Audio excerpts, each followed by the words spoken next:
Hello అండి, నమస్తే. అందరు బాగున్నారా? నేను మీ శైలజ. మనం మాదిరెడ్డి సులోచన గారు రచించిన ప్రేమ పంజరం నవల చదువుకుంటున్నాం కదా. పూర్ణిమ ఏకాగ్రతతో భర్త ఇచ్చిన స్టేట్మెంట్ తయారు చేస్తోంది. అతను ఎంత మృదు హృదయుడు, అంతకు రెట్టించిన కఠినాత్ముడుగా అనిపిస్తాడు. చిన్న పొరపాటును కూడా సహించలేడు. శ్రీవాత్సవ్కు అతనంటే మంచి అభిప్రాయం గురి కుదిరాయి. నలుగురైదుగురు పెద్ద పార్టీలను చూపించాడు. అతను హౌసింగ్ బోర్డు వారి ఇల్లు ఇప్పించటానికి ప్రయత్నిస్తున్నాడు. ఆమె ఏకాగ్రతను భంగం చేస్తూ కాలింగ్ బెల్ వినిపించింది. ఆమె విసుగ్గా లేచింది. ఈ మధ్య సేల్స్ గర్ల్స్ ఎక్కువయ్యారు. ఒకరు సబ్బులంటూ, మరొకరు ఐస్ క్రీం పౌడర్ అంటూ వస్తారు. ఇంకొకరు నాప్కిన్స్ అంటూ తలుపు తడతారు. పని పూర్తి కావాలంటే ఆయనను బయట నుండి తాళం వేసుకుని పొమ్మని చెప్పాలి అనుకుని తలుపు తీసింది. ఆశ్చర్యంగా నోరెళ్లబెట్టింది. అతన్ని ఆహ్వానించాలని కూడా మర్చిపోయింది. నేను రావచ్చా పూర్ణిమ? అడిగాడు రమేష్. ఓ సారీ, రండి, కంగారుగా లోపలికి తప్పుకున్నదామె. అతడొచ్చి కూర్చున్నాడు. ఆమెకేం మాట్లాడాలో తెలియలేదు. పమిట కొసల వేలుకి చుట్టుకుంటూ కూర్చుంది మరో కుర్చీలో. నేనిలా రావటం ఆశ్చర్యంగా ఉంది కదూ? అవునన్నట్లుగా తలాడించింది. ఆమెకు అతన్ని చూస్తుంటే తల్లి తండ్రి గుర్తుకొచ్చారు. మనసంతా చేదు మాత్రం మింగినట్లుగా అయింది. పూర్ణిమ, మనిషి ఒక చిన్న చీమకు భయపడతాడు, కానీ పెద్ద పులి మీదపడి కరిచేస్తుంది. దాదాపు నా జీవితం అలాంటిదే. సంజయ్ భార్యగా నటించావని నిన్ను అవమానించాను, కానీ పరిస్థితులకు తలొగ్గి ఈనాడు ఒకరి భార్య అయి వదిలివేయబడ్డ స్త్రీని స్వీకరించాను అన్నాడు బాధగా. పశ్చాత్తాపడుతున్నారా? పదునుగా ఉందా ప్రశ్న. అది కాదు, పదాలు చెప్పడానికి మాటలు కరువయ్యాయి. చూడండి రమేష్ చంద్ర గారు, మీరు కూడా అవివాహిత అయిన స్త్రీని అనుమానిస్తే విద్యకు అర్థం లేనిదవుతుంది. కేవలం డబ్బు కోసమే గీతను వివాహం చేసుకుంటే అది సంసారము కాదు, బలిపీఠం అన్నది చురుగ్గా. నా మనసును ఆధీనంలో ఉంచుకోవాలని ప్రయత్నిస్తున్నాను అన్నాడు. ప్రయత్నం కాదు, నీ మనసు ప్రశాంతంగా ఉంచుకుని ఆలోచించి గీతను హృదయపూర్వకంగా మీ జీవితంలోకి ఆహ్వానించండి అన్నది. చెప్పానుగా ప్రయత్నిస్తున్నానని. వాళ్ళ అప్పు కంటే నీ అప్పు తీర్చి రుణ విముక్తుణ్ణి కావాలని ఈ వివాహం చేసుకున్నాను అన్నాడు. ఆమె మాట్లాడలేదు. అతను 40,000 రూపాయలు తీసి బల్ల మీద పెట్టాడు. వస్తాను పూర్ణిమ. ఆ మాట అంటుంటే అతని గొంతు వణికింది. కాఫీ అయినా పుచ్చుకు వెళుదువు గాని. ఆమె వంటింటి వైపు వెళ్ళింది. రమేష్ వారించాడు. ఇంతలో బయట తలుపులు లాగి గడియ వేశారు. ఇద్దరూ తెల్లబోయారు. ఎవరు చేసుంటారు? తలుపు తెరుచుకుంది. తలుపు అవతల చంద్రశేఖరం గారు, జగన్నాథం నిలబడి ఉన్నారు. చూడు బావ, నిన్నంతా దాని పేనాలు తోడిండు. 40 ఏళ్ళు ఇస్తావా? నిన్ను నేను ఇడిచిపెడతానన్నాడు. పొద్దున తప్పదని నానా తంటాలు బడి ఇస్తే తెచ్చి దీంతో కులుపుతుండు. జగన్నాథం పళ్ళు కొరికాడు. రమేష్, మామా అను, లేకపోతే కళ్ళు పోతాయి. చూడు బావా, ఆ డబ్బు ఎందుకిచ్చాడు అన్నాడు. రమేష్ ఏహ్యంగా చూశాడు. జగం, నీకు మతిపోయింది. రమేష్ ఆ డబ్బు పూర్ణిమ తండ్రి దగ్గర తీసుకున్నాడు. అభిమానధనుడు కాబట్టి తిరిగిచ్చాడేమో అన్నారాయన. బావా, వాడు నెత్తిన కోరిబెట్టినా నీకు బుద్ధి రాలేదు. చిచ్చి యాదవ సంత. ధైర్యం ఉంటే ఒక్క మాట అడుగు. ఆడుండగా డబ్బు ఇవ్వకూడదనుకున్నాడా అన్నాడు. అంకుల్, వాడింత త్వరగా వెళతాడనుకోలేదు అన్నాడు రమేష్. అయ్యో, ఏది తెలవదు. పరాయి ఆడదాంతోటి తలుపులేసుకుని ఏం చేస్తున్నాడంట? ఒక చేయిపై రెండో చేతితో కొట్టుకున్నాడు. చచ్చ, ఎందుకండి వయసు వచ్చింది మీకు? తలుపులు మీరు కదూ దగ్గరగా లాగింది. రమేష్ బుసలు కొడుతూ ముందుకొచ్చాడు. రమేష్, ఏమిటిది? చంద్రశేఖరం అడ్డుకున్నాడు. అప్పటికి స్పృహలోకి వచ్చిన దానిలా లోపలికి ఆహ్వానించింది పూర్ణ. రండి రండి మావయ్య అంది. చంద్రశేఖరం ఆశ్చర్యపోయాడు. తను చేసిన గాయం అప్పుడే మర్చిపోయిందా? ఏమిటి పూర్ణిమ, టైప్ అయిందా? సంజయ్ పరుగులపై వచ్చాడు బయట నుండి. అందర్నీ మార్చి మార్చి చూశాడు. ఒరేయ్ బడవ, ఏం చేసినా మా అబ్బ కోసం అంటూ నన్ను వంచన చేసినవరా? మీ ఆవిడ రంకు అన్నాడు అరిచినట్లే. సంజయ్ బల్ల మీద డబ్బు చూశాడు. మామయ్య, ఒక పగలు గడపటానికి 40,000 ఇచ్చే రసికులుంటే ఈ వ్యాపారమే బాగుంది. కమిషన్ ఏజెంటు కారాదు, 25% నీది అన్నాడు నవ్వుతూ. సంజు, చంద్రశేఖరం రంకి వేశాడు. నాన్న, మీరు ఎక్సైట్ అవ్వద్దు. మామయ్య మితిమీరిపోతున్నాడు. ఆ రోజు రాత్రి శ్రీవాత్సవ్ విషయం మనం మాట్లాడుతూ ఉండగా విని వెళ్లి పోలీసులకు రిపోర్ట్ చేశాడు. నిమిషంలో గండం తప్పింది అన్నాడు. ఏమిటిది జగం? ఆడు తనను ఏదో చెప్పబోయాడు. మామయ్య, నిన్నెప్పుడూ కటకటాల వెనక్కి పంపేవాడిని. అత్తయ్య ముఖం చూసి ఊరుకుంటున్నాను. రమ్ము, నా మాట వినరా. గీత అమాయకురాలు. ఇక్కడుంటే ఆ అమ్మాయి నువ్వు ఇద్దరూ శాంతిగా ఉండరు. నువ్వు వెళ్ళిపో. మీ వాళ్ళందరినీ దారికి తెచ్చే పూచి నాది అన్నాడు సంజయ్. సంజు, రమేష్ ఆర్ద్రంగా పిలిచాడు. అవునరా, స్నేహితుడిగా గీత అన్నగా ఆ మాత్రం చేయలేదా? నువ్వందుకు సమర్థుడివేరా. వస్తానంకుల్. రమేష్ వెళ్ళాడు. చంద్రం గారు, నువ్వు చెప్పింది గుర్తుందా? పూర్ణ హెచ్చరించింది. గుర్తుంది పూర్ణిమ, మీ హెచ్చరిక మర్చిపోను అని పెద్ద పెద్ద అంగలేసుకుంటూ వెళ్ళిపోయాడు రమేష్. చూడు బావ చూడు, ఎంతమంది ఉండగా మా అల్లుడితో ఏందంట కబుర్లు? జగన్నాథం మండిపడ్డాడు. నీ బిడ్డని సరిగా చూడడం లేదని బాగా చూడమని చెప్పి ఉంటుంది పూర్ణిమ. అర్థమైందా మామ? సంజయ్ వెక్కిరించాడు. పూర్ణిమకు ఆ క్షణంలో భర్త పాదాలకు అభిషేకం చెయ్యాలనిపించింది. వెంటనే డబ్బు తీసి భర్త చేతికి అందించింది. నాకెందుకు? అప్పిస్తున్నాను, వడ్డీ ఇవ్వాలి అంది. చంద్రశేఖరం గారు ఆ డబ్బు తీసుకున్నారు. పూర్ణ, కాఫీ పెట్టు, ఆ తర్వాత సామాను సర్దు. ఏం జగం, కాఫీ తాగుతావా అన్నాడు చంద్రశేఖరం. కాఫీ తాగుతాలే కాని సామాన్లు సర్దమంటమైంది అన్నాడు ఆశ్చర్యపోతూ. ఒరే సంజు, చెప్పరా, ఓటమి నీదా నాదా అన్నాడు. మీరే గెలిచారు నాన్న, చిరునవ్వుతో అన్నాడు సంజయ్. గెలుపు ఓటమి ఇదంతా ఏమిటి మామయ్య? పూర్ణిమ ఆశ్చర్యంగా చూసింది. జగన్నాథం స్టూల్ లాక్కుని కూర్చున్నాడు. అతనికి చంద్రశేఖరం ధోరణి విచిత్రంగా ఉంది. పూర్ణ, ఆ రోజున నువ్వు రమేష్ ఇంటి నుండి వచ్చేసరికి నేను నీ గురించే మాట్లాడాను ఈ ప్రబుద్ధుడితో. సంజు మంచికో చెడుకో నటించారు, మంచికే అనుకుందాం. ఇప్పటికైనా మించిపోయింది లేదు, పూర్ణిమను స్వీకరించు అన్నారాయన. వీల్లేదు నాన్న, స్త్రీలను నమ్మకూడదు, డబ్బుకు హోదాకు ప్రాణం ఇస్తారు అని పందెం కాశాను అన్నాడు సంజయ్ పకపకా నవ్వుతూ. నా పెంపుడు కొడుకుగా వాడికేం ఆస్తి రాదంటే నువ్వేమంటావో చూద్దాం అని నాటకమాడాము. మీరు విడిగా ఉండి అన్ని సౌకర్యాలకు దూరమైతే అదే విధంగా గౌరవిస్తావా అని ఛాలెంజ్ చేశాడమ్మా. చిత్తుగా ఓడిపోయాడు. పూర్ణిమ, పద తల్లి, వాడిని విడిచిపెట్టి ఉండి కొన్ని రోజులే అయినా యుగాలు అయినట్లుగా ఉంది అన్నారాయన. ఆ మాట అంటుంటే ఆయన గొంతు వణికింది. బాప్రే, నాటకాలాడటం వృత్తిగా పెట్టుకున్నారా ఏం? భర్తను చూసింది పూర్ణిమ. ఇక వాడి సిద్ధాంతాలు నమ్మకాలు ఉద్దిత్తివని తేలిపోయిందిగా. వాడి మాటలు ఎవరు వింటారు? పదమ్మా, చంద్రశేఖరం అన్నాడు. జగన్నాథం హృదయం భగ్గుమన్నది. ముసలాడికి మతిపోయింది అనుకున్నాడు కసిగా. నాన్న, నా పనంతా పాడు చేశారు. మాట మార్చాలని చూశాడు సంజయ్. నా మాట కంటే నీ పని ఎక్కువట్రా? కోపంగా లేచారాయన. పూర్ణిమకు గాల్లో తేలినట్లుగా ఉంది. అనురాగంతో ఉన్న తండ్రి కొడుకులను విడదీశానేమో అని అనుక్షణం బాధపడేది. నిజంగా ఆ విషయంలో తాను గెలిచింది. ఉండండి మామయ్య, కాఫీ తెస్తాను. ఆమె వెళ్ళి కాఫీ తీసుకువచ్చింది.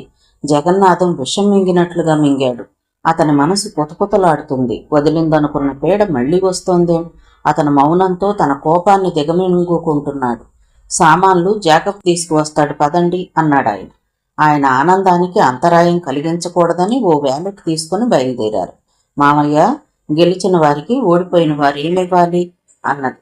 అలాంటి ఒప్పందం ఏం జరగలేదు, కానీ ఇప్పుడు ఇచ్చినా తీసుకుంటాను అన్నారాయన. ఏంటట కసిగా అడిగాడు జగన్నాథ్. ఏముంది జగం, నీకు నాకు ఈ వయసులో మనవలో మనవరాళ్ళలో కావాలి అన్నాడు. సంజయ్ పూర్ణిమ చూపులు ఒక్క నిమిషం కలుసుకుని విడిపోయాయి. అందరూ కాలినడకనే ఇల్లు చేరారు. వచ్చారా చిన్నబాబు? ఈ ఇంటిలో మీకు ఇష్టమైన వంటలన్నీ మానేయమని ఆర్డరు అన్నది రాజామణి. అందరి హృదయాలు తేలికపడ్డాయి. సుశీల, అమ్మా సుశీ, చంద్రశేఖరం పిలిచారు. లేదు బాబు, గీతమ్మను పిలుచుకొస్తానని వెళ్లారు రాజామణి చెప్పింది. కారు తీసుకువెళ్లి టైప్ మిషన్ తెచ్చుకో, పని పాడైందని ఏడుపెందుకు అన్నాడు తాళం చెవులు గిరాటేసి. సంజయ్ తాళాలందుకుని వెళ్ళిపోయాడు. వట్టి పని ఆవు మనిషి విసుక్కుంది పూర్ణిమ. పూర్ణ, ఈ 40,000 తీసుకెళ్లి బ్యాంకులో ఫిక్స్డ్ చేయమ్మా అన్నారాయన. ప్రైవేటుగా ఇస్తే 100కు 5 రూపాయలు వడ్డీ కళ్ళకద్దుకునేస్తారు అన్నాడు జగన్నాథం. అసలు మింగేస్తారు, ఆయన వెక్కిరించారు. జగన్నాథం ముఖం గంటు పెట్టుకుని తిరుగుతున్నాడు. రాజామణి మునుపటి ఉత్సాహంతో పనులు చేయటం మొదలెట్టింది. తమ గది దులుపుదామని వెళ్లి నీటుగా సర్ది ఉండటం చూసి ఆశ్చర్యపోయింది. ఆమె సందేహాన్ని గ్రహించినట్లే రాములు వీళ్లు లేని సమయంలో చంద్రశేఖరం పడిన బాధ అంతా చెప్పాడు పూర్ణిమకు. కింద కారు హారని వినిపించగానే ఇద్దరూ పరిగెత్తారు. గీతకంతా అయోమయంగా ఉంది. నిజంగా తండ్రి తెలియనివాడు, పిసినారి, మొండి మనిషి. కానీ తన తెలివితేటలకేమైపోయింది? ఒక వివాహం విఫలమైంది. దాని తాలూకు ఏ మచ్చలు మాసిపోకముందే మరో వివాహం చేసుకుంది. దాదాపు బలవంత పెళ్లి.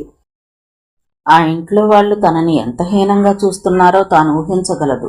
అబార్షన్ చేయించుకున్నట్టు చెప్పకపోయినా తెలిసినట్టుంది. తప్పదన్నట్లుగా ఉంటున్నారు. మామయ్య ఎంత బాగా చెప్పారు చదవమని. రమేష్ గీతల మధ్య దూరం అలాగే ఉంది. హోటల్ గదిలోకి వెళ్ళాక రమేష్ మొదటిసారిగా పలకరించాడు. గీత, కూర్చో. నిన్ను నిలువు జీతం చెయ్యమని, భార్య అంటే బానిస అనే భావం నాకు లేదు, కూర్చో అన్నాడు. గీత కూర్చుంది. 2 కూల్ డ్రింక్స్ తెప్పించి ఒకటి ఇచ్చాడు. ఒకటి తాను తీసుకున్నాడు.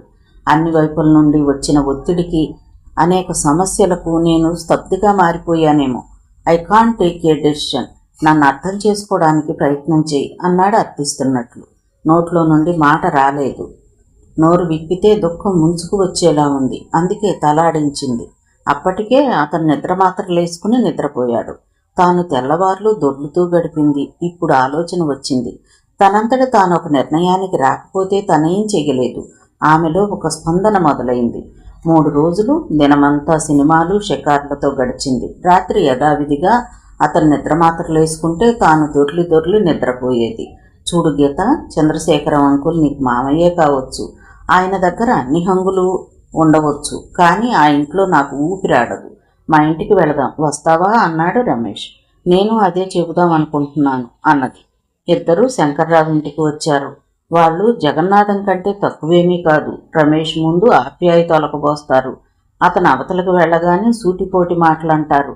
ఆ రోజు సాయంత్రం 3 రాత్రులు నిద్రలేక తలనొప్పిగా ఉంటే కణతలు నొక్కుంది. ఏమిటి గీత, తలనొప్పిగా ఉందా? రమేష్ డ్రాయర్ లాగి ఒక మాత్ర తీసిచ్చాడు. థ్యాంక్ యూ అన్నది. మాత్ర వేసుకుని మంచినీళ్లు తాగింది. అదేమిటమ్మా, కాఫీ కానీ టీ కానీ పెట్టించమని అడగొద్దా? మీ అమ్మ దగ్గరైతే ఇలాగ చేస్తావా? మందలింపుగా కాఫీ పెట్టించింది. గీత చాలా సంతోషించింది అత్తగారి ఔదార్యానికి. స్నేహితులతో బయటికి వెళతాను, రాత్రికి ఆలస్యం అవుతుంది, నువ్వు భోంచేసి పడుకో అని అతను వెళ్ళిపోయాడు. ఆ ఇంటిలో అందరికీ నౌకర్నైపోయాను. నా కర్మ. మీనాక్షమ్మ ఏడుపు మొదలెట్టింది. కోడలికి ఏదైనా పని చెప్పరాదు అన్నాడు శంకర్రావు. కోటీశ్వరుడి మేనకోడలు, లక్షాధికారి కూతురు, కోడలికి పనేమొస్తుంది అన్నదామె. సరేలే సంబడం. లక్షాధికారి అబ్బకు భిక్షాధికారి బుద్ధులు. పని మనిషిని పెట్టాడా? ఏమ్మా గీత, కూర్చుంటే చేసి పెట్టేదెవరు?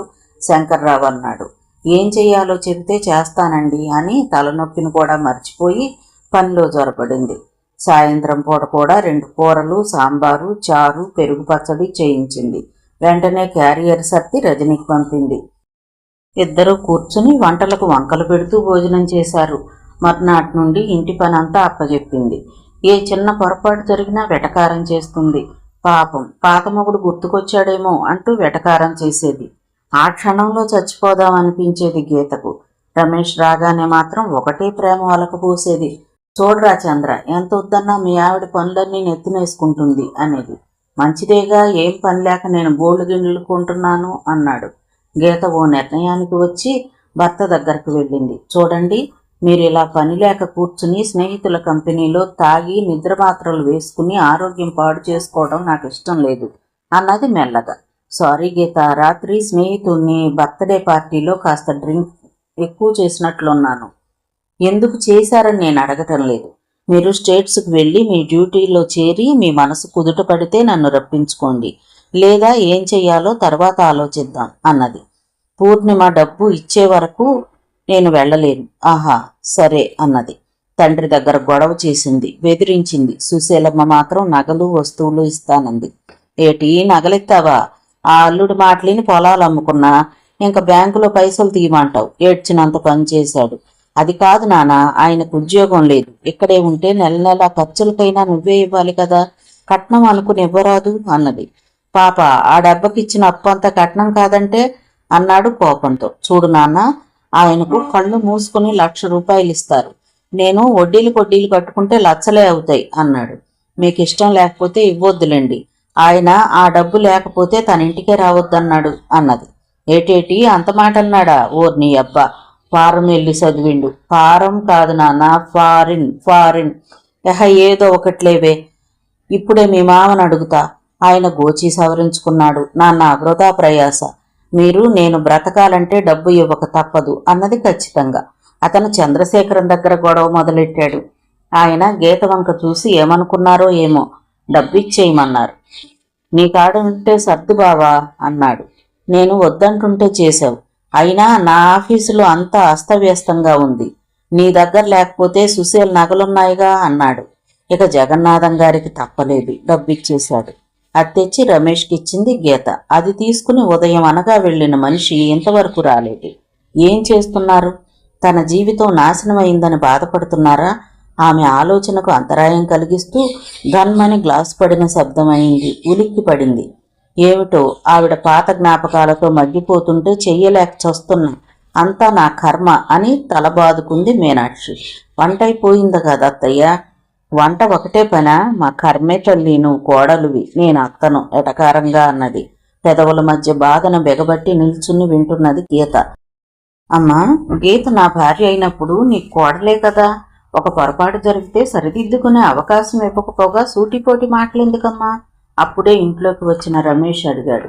కంగారుగా తలెత్తిన మీనాక్షమ్మ గుమ్మానికి రెండు వైపులా చేతులేసి నిలబడిన కొడుకును చూసి కంగారు పడింది. అది కాదు, తిండి తిప్పలు లేక ఏం చేస్తున్నావు? గీతకు పాస్పోర్ట్ తెప్పించే ప్రయత్నంలో ఉన్నాను. సారీ గీత, ఇంటికొచ్చి వెళదాం అనుకున్నా కుదరలేదు అన్నాడు వెనక్కి వచ్చి బూట్లు ఇప్పుకుంటూ. కుర్చీలో కూర్చున్నాడు. వడ్డించమంటారా? అమ్మా, నాన్నగారు భోంచేశారా? చేశావు నాయన. ఇప్పుడు సమయం 10 దాటుతుంది. నేనెందుకన్నానంటే గదిలో కూర్చుని ఆలోచిస్తుంది. ఎంత పిలిచినా పలకదు. ఎంత ఇష్టం లేని కాపురం ఎందుకు అని కోపం వచ్చిందిరా అన్నది. అతనేం మాట్లాడకుండా గదిలోకి వెళ్ళాడు. స్నానం చేసి వచ్చేసరికి గీత ఇద్దరికీ వడ్డించింది. అతను వచ్చి కూర్చున్నాడు. ఏమండి, అత్తయ్య ఏమేమో ఊహిస్తారు. ఈ వివాహ విషయంలో మనిద్దరం తొందరపడ్డామేమో అనిపించింది. నాన్న బలవంతం చేసినా ఆలోచించాల్సింది. ఇప్పటికైనా మించిపోయిందేమీ లేదు. మీరు హాయిగా వెళ్ళరండి. నేను డిగ్రీ పూర్తి చేసి మామయ్య సహాయంతో ఉద్యోగం సంపాదించుకుంటాను అన్నది. అతను భోజనం చేస్తూ తలెత్తి చూశాడు. ముద్ద దిగమింగి మంచినీళ్ళు తాగాడు. హృదయపూర్వకంగా అంటున్నావా ఆ మాట? హృదయపూర్వకంగానే అంటున్నానండి. ఇన్నాళ్ళు నాన్న చెప్పింది, అమ్మ అన్నది వింటూ వచ్చాను. నాకు నేనుగా సొంతంగా ఆలోచించుకుని ఓ నిర్ణయానికి వచ్చింది ఈ ఒక్క విషయంలోనే అన్నది. భోంచెయ్యి, తర్వాత మాట్లాడుకుందాం అన్నాడు. అతని మాటలు అక్షరాల పాటించేదానిలా భోజనం చేసింది. మీనాక్షమ్మ అటూ ఇటూ తచ్చాడుతోంది. ఆమెకు భార్యాభర్తలు ఏం మాట్లాడతారో వినాలని ఉంది. కొడుకు తర్వాత మాట్లాడుకుందాం అనేసరికి ఆమె వెళ్ళిపోయింది. రమేష్ గదిలోకి వెళ్ళాక అవన్నీ సర్ది తాను వచ్చింది. అతను బట్టలు మార్చుకుంటున్నాడు. నేను రాక్షసిలా కనిపిస్తున్నానా? ప్లీజ్, నన్ను తప్పించుకోవడం కోసం రోజు బయటికి పోనక్కర్లేదు అన్నది. సినిమాకి లేదా అలా బయటికి వెళదాం పదా అన్నాడు.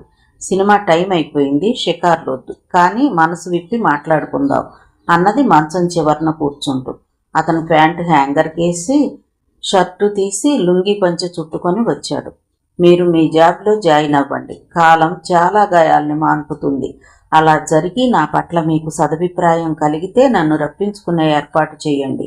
లేదంటే తర్వాత ఆలోచించుకుందాం. ఇక్కడుండి మీరు ఇల్లు పట్టకుండా తిరిగే ఈ స్థితి చూస్తుంటే నాకు చాలా బాధగా ఉంది అన్నది. అతను ఆమె వంక జాలిగా చూశాడు. స్త్రీ ఎంత త్యాగానికైనా సిద్ధపడుతుంది, కానీ ఆ త్యాగానికి పురుషులు వికృత రూపం కల్పిస్తున్నారేమో అనుకున్నాడు. ఆడదానికి ఆర్థిక బలం ఉంటే కొన్ని సమస్యలు తీరతాయి. నేను ఉద్యోగం చేస్తే మీ అమ్మా నాన్న ఏమీ అనకపోవచ్చు అన్నది. అతను చిన్నగా నవ్వాడు. ఆమె ముందు తాను వెలవెలబోయినట్లు అనిపించింది. సంజయ్ చెప్పిన విషయం గుర్తుకొచ్చింది. సారీ గీత, మనిషి సంధియుగంలో ఉండి ఏమీ ఆలోచించలేకపోతున్నాడు. నేను మామూలు మనిషిని, కొంత టైం తీసుకుని ఆలోచించాను. నన్ను క్షమించు అన్నాడు ఆమె చేతిని తన చేతిలోకి తీసుకుంటూ.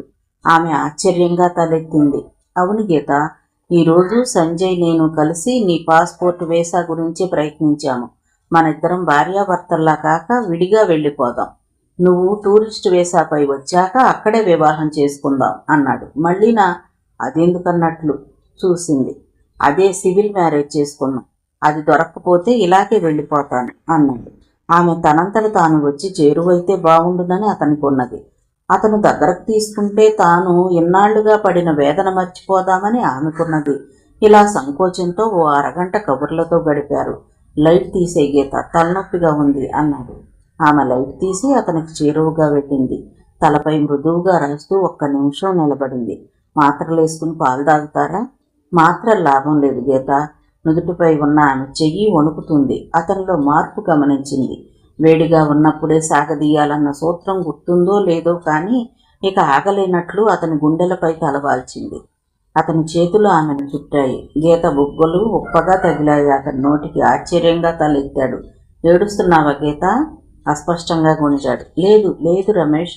ఆనందం వెల్లువలా వస్తుంది. అది అసురు రూపంలో బయటపడుతుంది. అతన్ని హత్తుకుపోతూ అన్నది, ఓ ఫూల్. అతను తలని భుజానికేసి నొక్కుకున్నాడు.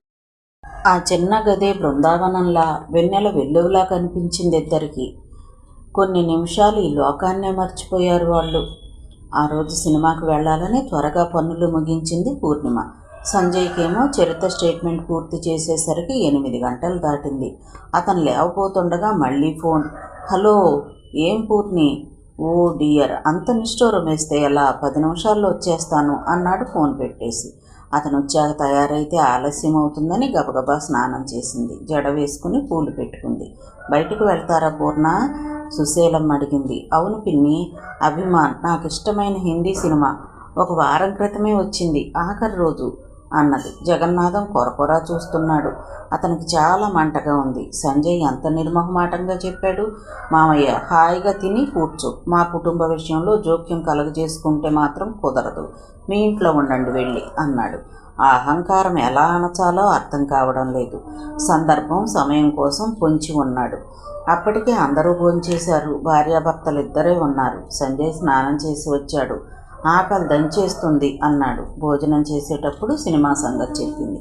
పూర్ణ, నన్ను వదిలే, నువ్వు అత్తయ్యని తీసుకువెళ్ళి చూసిరా, నాకు నిద్ర వస్తుంది, అలసటగా ఉంది అన్నాడు. అతను పైకి వెళ్ళలేనట్లు హాల్లో ఉన్న దివాన్ మీద పడి నిద్రపోయాడు. పూర్ణిమ ముఖంలో ఆశాభంగం స్పష్టంగా కనిపించింది. వాడన్నట్లు నాకేం తోచడం లేదు పూర్ణ, వెళదాం పదా అన్నది సుశీలమ్మ. మరో అరగంటలో ఇద్దరూ బయలుదేరి వెళ్ళారు. నిజంగా భర్త పడుకుంటే వెళ్ళాలని లేదు. సుశీలమ్మ ఏమనుకుంటుందో అని వెళ్ళింది.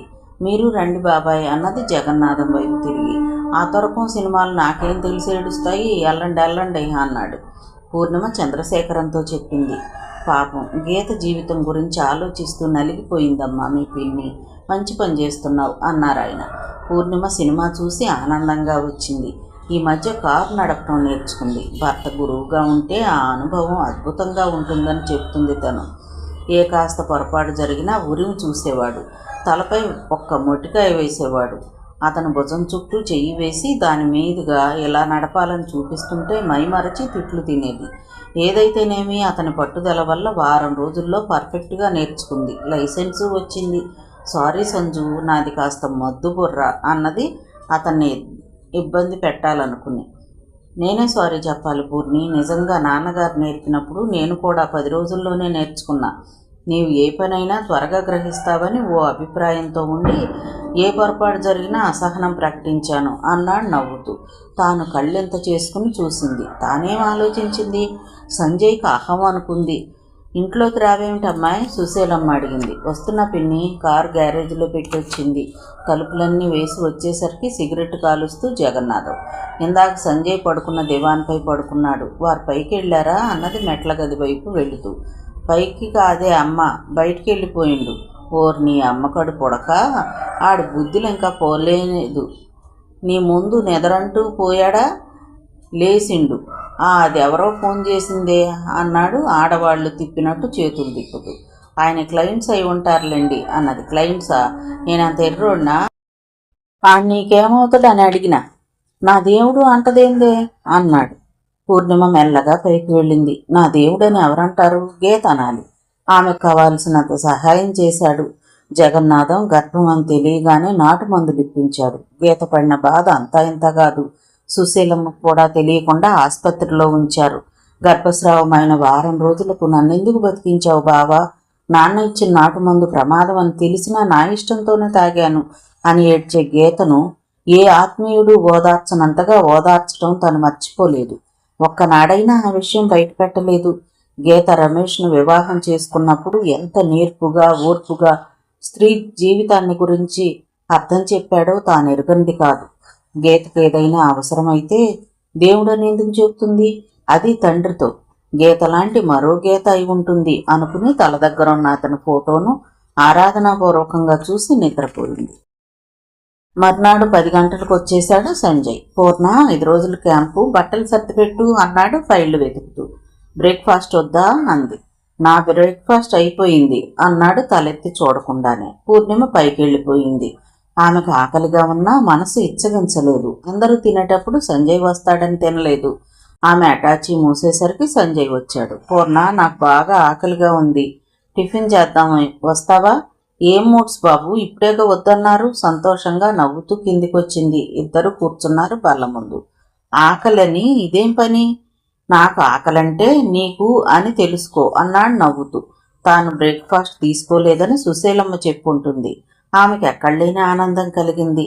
సంసారం యుగళగీతంలా సాగాలంటే స్త్రీకి ఓర్పు, పురుషుడికి నేర్పు ఉండాలేమో.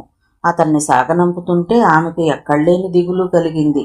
5 రోజులు అతనికి దూరంగా ఉండాలంటే బాధగా ఉంది. రాత్రికి ఫోన్ చేస్తారుగా అంది ముఖం దిగులుగా పెట్టి. మొద్దు, భార్యాభర్తల మధ్య అనురాగం, ఆప్యాయత చిరకాలం నిత్యనూతనంగా ఉండాలంటే ఇలాంటి ఎడబాట్లు ఉండాలోయ్ అన్నాడు నవ్వుతూ. అతను లేనప్పుడు చేయవలసిన పనులు కారెక్కేంత వరకు చెబుతూనే ఉన్నాడు. ఆఖరుగా స్పీడ్గా డ్రైవ్ చేయొద్దని హెచ్చరించి కారు స్టార్ట్ చేశాడు. తాను వెళ్తే బాగుంటుందేమో అనుకుంటూ ఇంటి లోపలికి వచ్చింది పూర్ణిమ. ఏ ఊరేంటమ్మాయి అడిగాడు. భీమిలి అన్నారు బాబాయ్ అన్నది. కొందరు స్త్రీలు భర్త మంచితనం వల్ల నలుగురిలో గౌరవింపబడతారు. కొందరు పురుషులు భార్య మంచితనం వల్ల బతుకుతారు. ఆ కోవకు చెందినవాడే జగన్నాథం. అతనంటే ఏనాడు గౌరవం లేని పూర్ణిమకు సుశీలమ్మను చూస్తే ఆమె భర్తగా జగన్నాథాన్ని గౌరవిస్తుంది. సుశీలమ్మ చంద్రశేఖరానికి సాక్షాత్తు చెల్లెలే అవుతుంది గుణాలలో. జగన్నాథం తల పంకించాడు. ఊరు వెళుతున్నానని చెప్పి తాను వెళ్ళిపోయాడు. ఈయనగారు తన భర్తపై స్పై చేయడం లేదు కదా అనుకుని చేసుకొని ఆయన మంచితనమే ఆయన్ని కాపాడుతుంది అని ఊరుకుంది. అమ్మా, మీకు ఫోన్, రాములు పిలిచాడు. పూర్ణిమ వచ్చి ఫోన్ ఎత్తింది. ఫోన్లో మాట్లాడి వచ్చేసరికి చంద్రశేఖరం పేపర్ తిరిగేస్తున్నాడు. ఎవరమ్మా? నా స్నేహితురాలు ఇందుమతి మామయ్య. ఎల్లుండి శుక్రవారం ఖైరతాబాద్ గుడిలో తన వివాహమట. సమయం లేదట, ఆహ్వానించింది అన్నది. అలాగా, వెళ్ళిరా, నీకు కాస్త రిలీఫ్గా ఉంటుంది అన్నారాయన. ఆమెకు వెళ్లాలనే ఉంది. ఆ రోజు సంజయ్తో తన వివాహం వద్దన్న తర్వాత మళ్ళీ తాను మాట్లాడలేదు. మొన్నే ఫోన్ చేసింది. ఎవరో చెబితే విన్నదాన్ని తన గురించి. ఎంత డబ్బు మనిషి అయినా అది తన స్నేహితురాలు. కొన్నింటిని చూసి చూడనట్లుంటే గాని బతకలేమేమో. భర్త చెప్పిన పనులన్నీ చకచకా చేసింది. రాత్రి ఫోన్ వచ్చింది. మామగారితో మాట్లాడి తనతో మాట్లాడాడు సంజయ్. అతను అల్లరిగా మాట్లాడి ముద్దులు అంటే తనేమనగలదు. మరో ఫోన్ గదిలో పెట్టించాలి అనుకుంది. అతని అల్లరి మాటలు నెమరవేసుకుంటూ నిద్రపోయింది.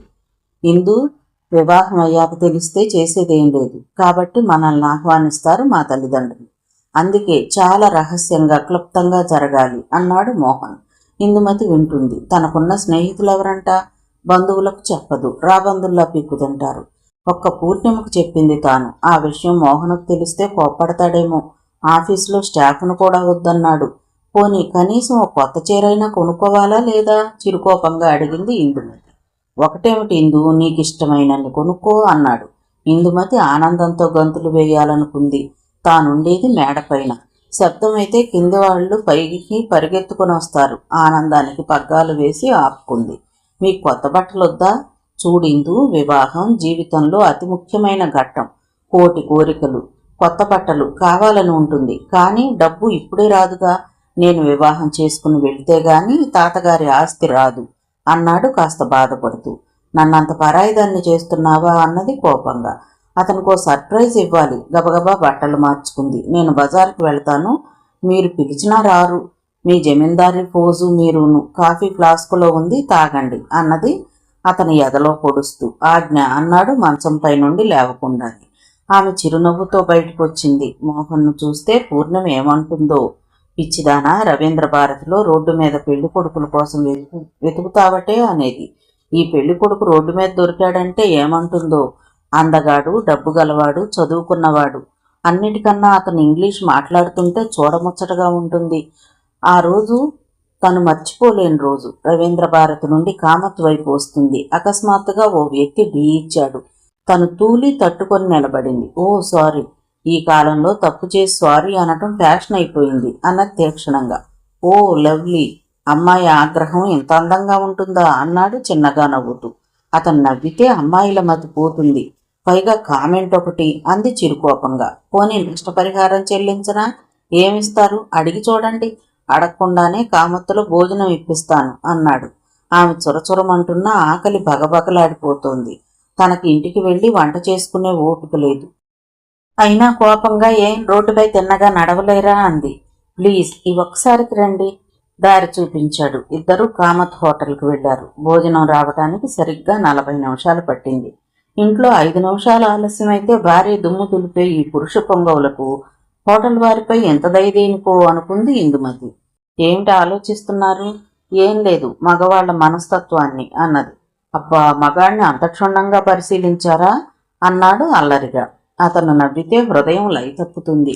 అది కాదు అని తన ఆలోచన చెప్పింది. ఓ అదే, గలగలా నవ్వేశాడు అతను. మమ్మల్ని తీసుకోండి, మా ఇంట్లో 10 మంది నౌకర్లు ఉంటారు. క్షణం ఆలస్యమైతే చాలు, చెంబులు గ్లాసులు తుండ్లు వాళ్ళ ముఖాన పడతాయి. ఇక్కడ ఎంత ఓపిగ్గా కూర్చున్నాను అన్నాడు. 10 మంది నౌకర్లే? అప్రయత్నంగా ఇందుమతి చేతులు గుండెలపైకి వెళ్ళాయి. 10 మంది ఏం కర్మ, ఇంకా ఎక్కువే ఉండి ఉంటారు. మా పనులకి జీ హుజూర్ అంటే వచ్చేవాళ్ళు 10 మందే అన్నాడు. మీ నాన్నగారు ఏం చేస్తారు? మా అందరికీ ఆజ్ఞలు జారీ చేస్తారు. మా తాత గొప్ప తప్పు చేశారండి. బై మీ పేరు చెప్పండి. నా పేరు ఇందుమతి అన్నది అతని తాతకు మనసులోనే ధన్యవాదాలు అర్పిస్తూ. తనకు ఉన్నాడో తాత, ఎందుకు కై కైమంటూ ఎప్పుడు దగ్గుతూ. What a lovely name.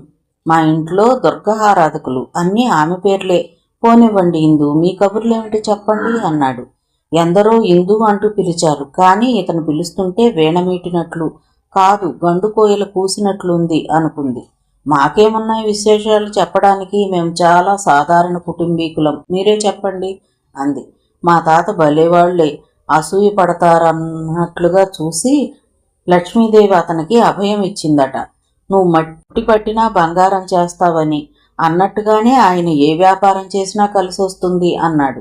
అయితే తాతగారిని చూడాలి. అమ్మో వద్దు వద్దు, ఆయన ఎంత సమర్థుడో అంత రసికుడు. చిన్నపిల్లలను కూడా మెస్మరైజ్ చేసేస్తాడు. నిన్ను వదిలిపెడతాడా? వదిలిపెట్టకుంటే వచ్చిన నష్టమేంటి?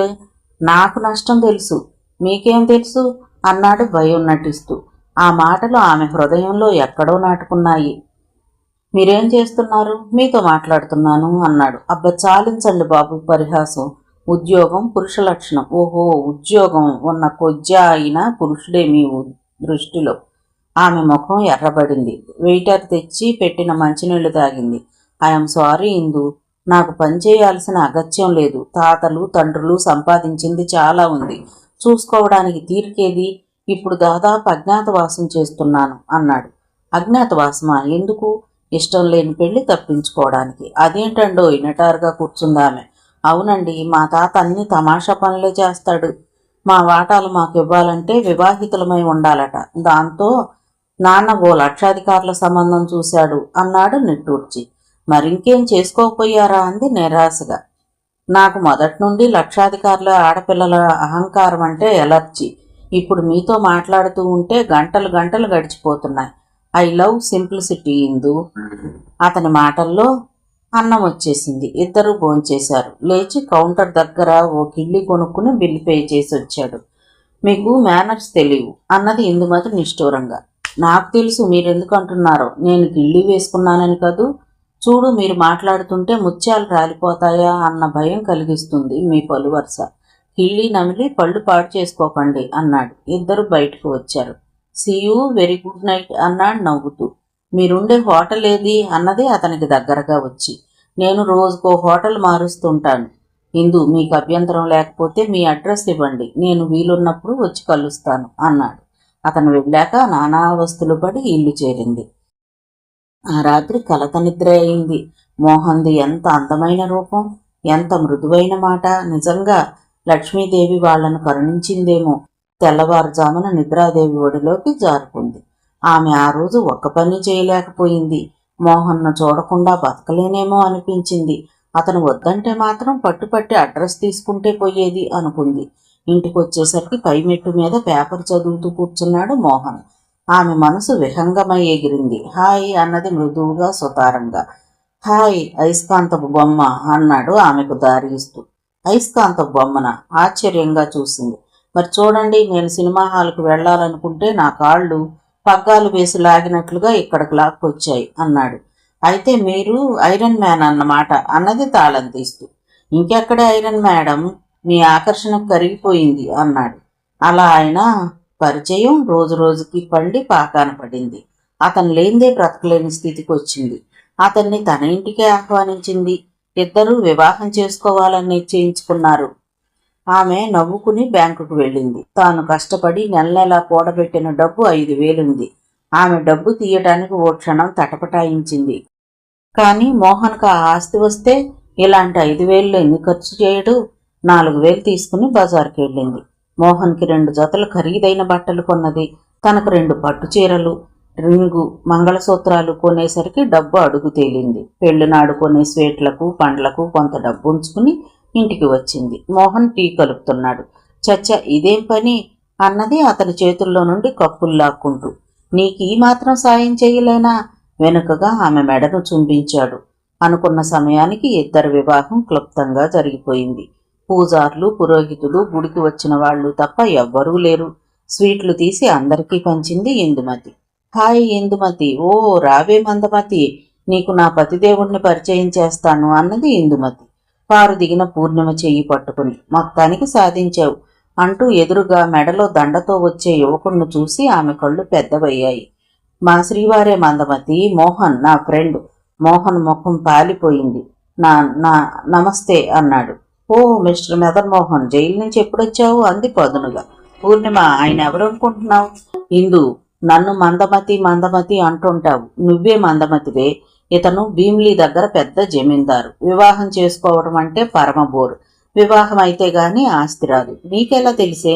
ఇందుమతి మోహన్ను, పూర్ణిమను మార్చి మార్చి చూసింది. ఇంకా చాలా తెలుసు. ఇదే కథ చెప్పి రాష్ట్రానికో వివాహం చేసుకున్నాడు. మహానుభావుడు. మా గీతను మోసగించింది ఇతనే. అమ్మాయిలను మోసగించినందుకు ఇతనికి జైలు శిక్ష పడింది. ఇందుమతి ముఖం తెల్లగా పాలిపోయింది. పూర్ణిమ, నువ్వనేది నిజమేనా? తడారిపోయే గొంతుకును పెగుల్చుకుంది ఇందు. నీతో పరిహాసానికి కూడా అబద్ధమాడతానా? జాలిగా భుజం తట్టింది. జనం చుట్టూ మూగి ఏమిటని అడుగుతున్నారు. ఇందుమతి ఆవేశంతో వెళ్లి మదన్ కాలర్ పట్టుకుంది. చెప్పరా, నీకు నేను చేసిన అపకారం ఏంటి? నా జీవితంతో ఆడుకునే అధికారం ఎవరిచ్చారు?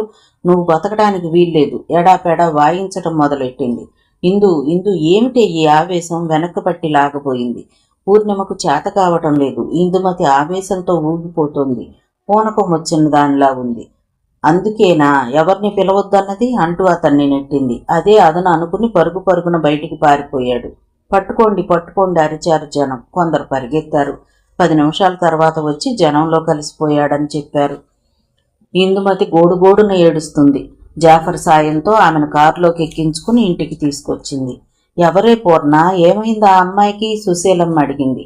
ఏం లేదు పిన్ని, మదన్ మోహన్ మరో భార్య ఇందు అన్నది తెచ్చి కుర్చీలో కూర్చోబెట్టి.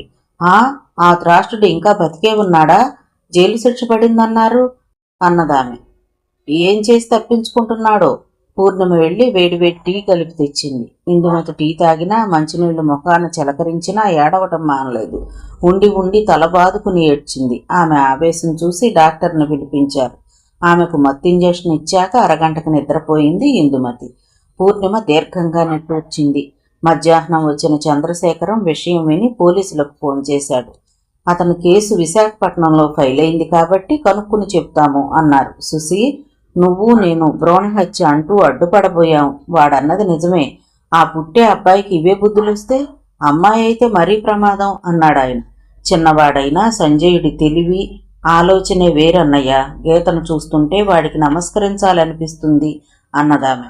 చిన్నవాడమ్మా, ఆశీర్వదించు అన్నారాయన తృప్తిగా.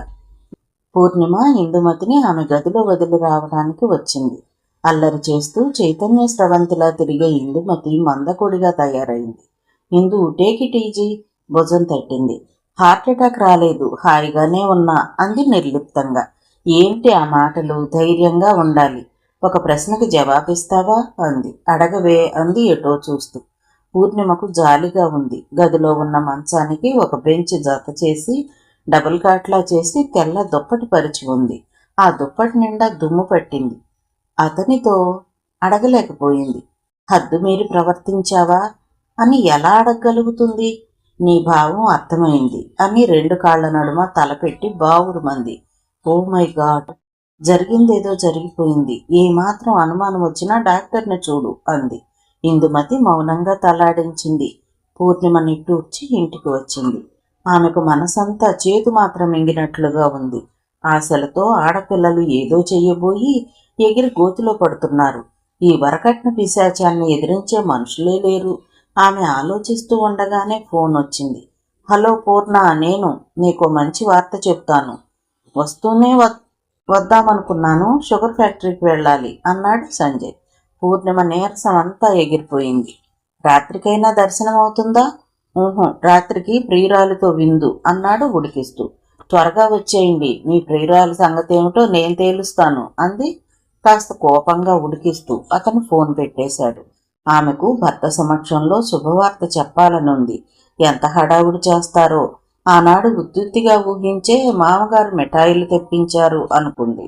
భర్తకు ఓ సర్ప్రైజ్ ఇవ్వాలనుకుంది. అక్కడున్న టెలిగ్రామ్ ఫామ్ తీసుకుని నింపి పదాలు లెక్క వేసుకుంది. రాములు వెళ్ళి టెలిగ్రామ్ ఇచ్చిరా అని అతన్ని పంపింది. రాములు వెళ్ళిపోగానే జగన్నాథం వచ్చాడు. ఏంటోనే అమ్మా, నిన్ను చూస్తే కడుపు తరుక్కుపోతా ఉంది అన్నాడు. ఎందుకు బాబాయ్? కలికాలమే తల్లి, కలికాలం అన్నాడు ఉసూరుమని కుర్చీలో కూర్చుని. ఆయన తిండి ఎరగంది కాదు, అందుకే ఉప్మా కాఫీ పట్టుకొచ్చింది. సుశీలమ్మ కూర్చుని మదన్మోహన్ను తిడుతూ ఇందుమతిని మోసం చేసిన విధానం చెప్తుంది. ఈ భూపంచకమే అంతే ఏడ్చింది. ఆడిదేం తప్పు అన్నాడు. రాజామణికి తలనొప్పట. నే వెళ్ళి వంట చేస్తానే తల్లి. సుశీలమ్మ వెళ్ళింది. ఇదిగో పూర్ణమ్మ, నా మాట అంటే ఇలువ లేదు నీకు. ఆ సంజయుడు కూడా అలాంటి పొండాకోరే అన్నాడు. అలాంటి అంటే కోపంగా చూసింది. కోపం చెయ్యకు మరి, ఇవో ఇదేటో చూడు మరి. 2 ఫోటోలను తీసి చూపించాడు. ఆ ఫోటోలు తీసుకుని కళ్ళు తాటించింది పూర్ణిమ. మరోసారి కళ్ళు నులుముకుని చూసింది.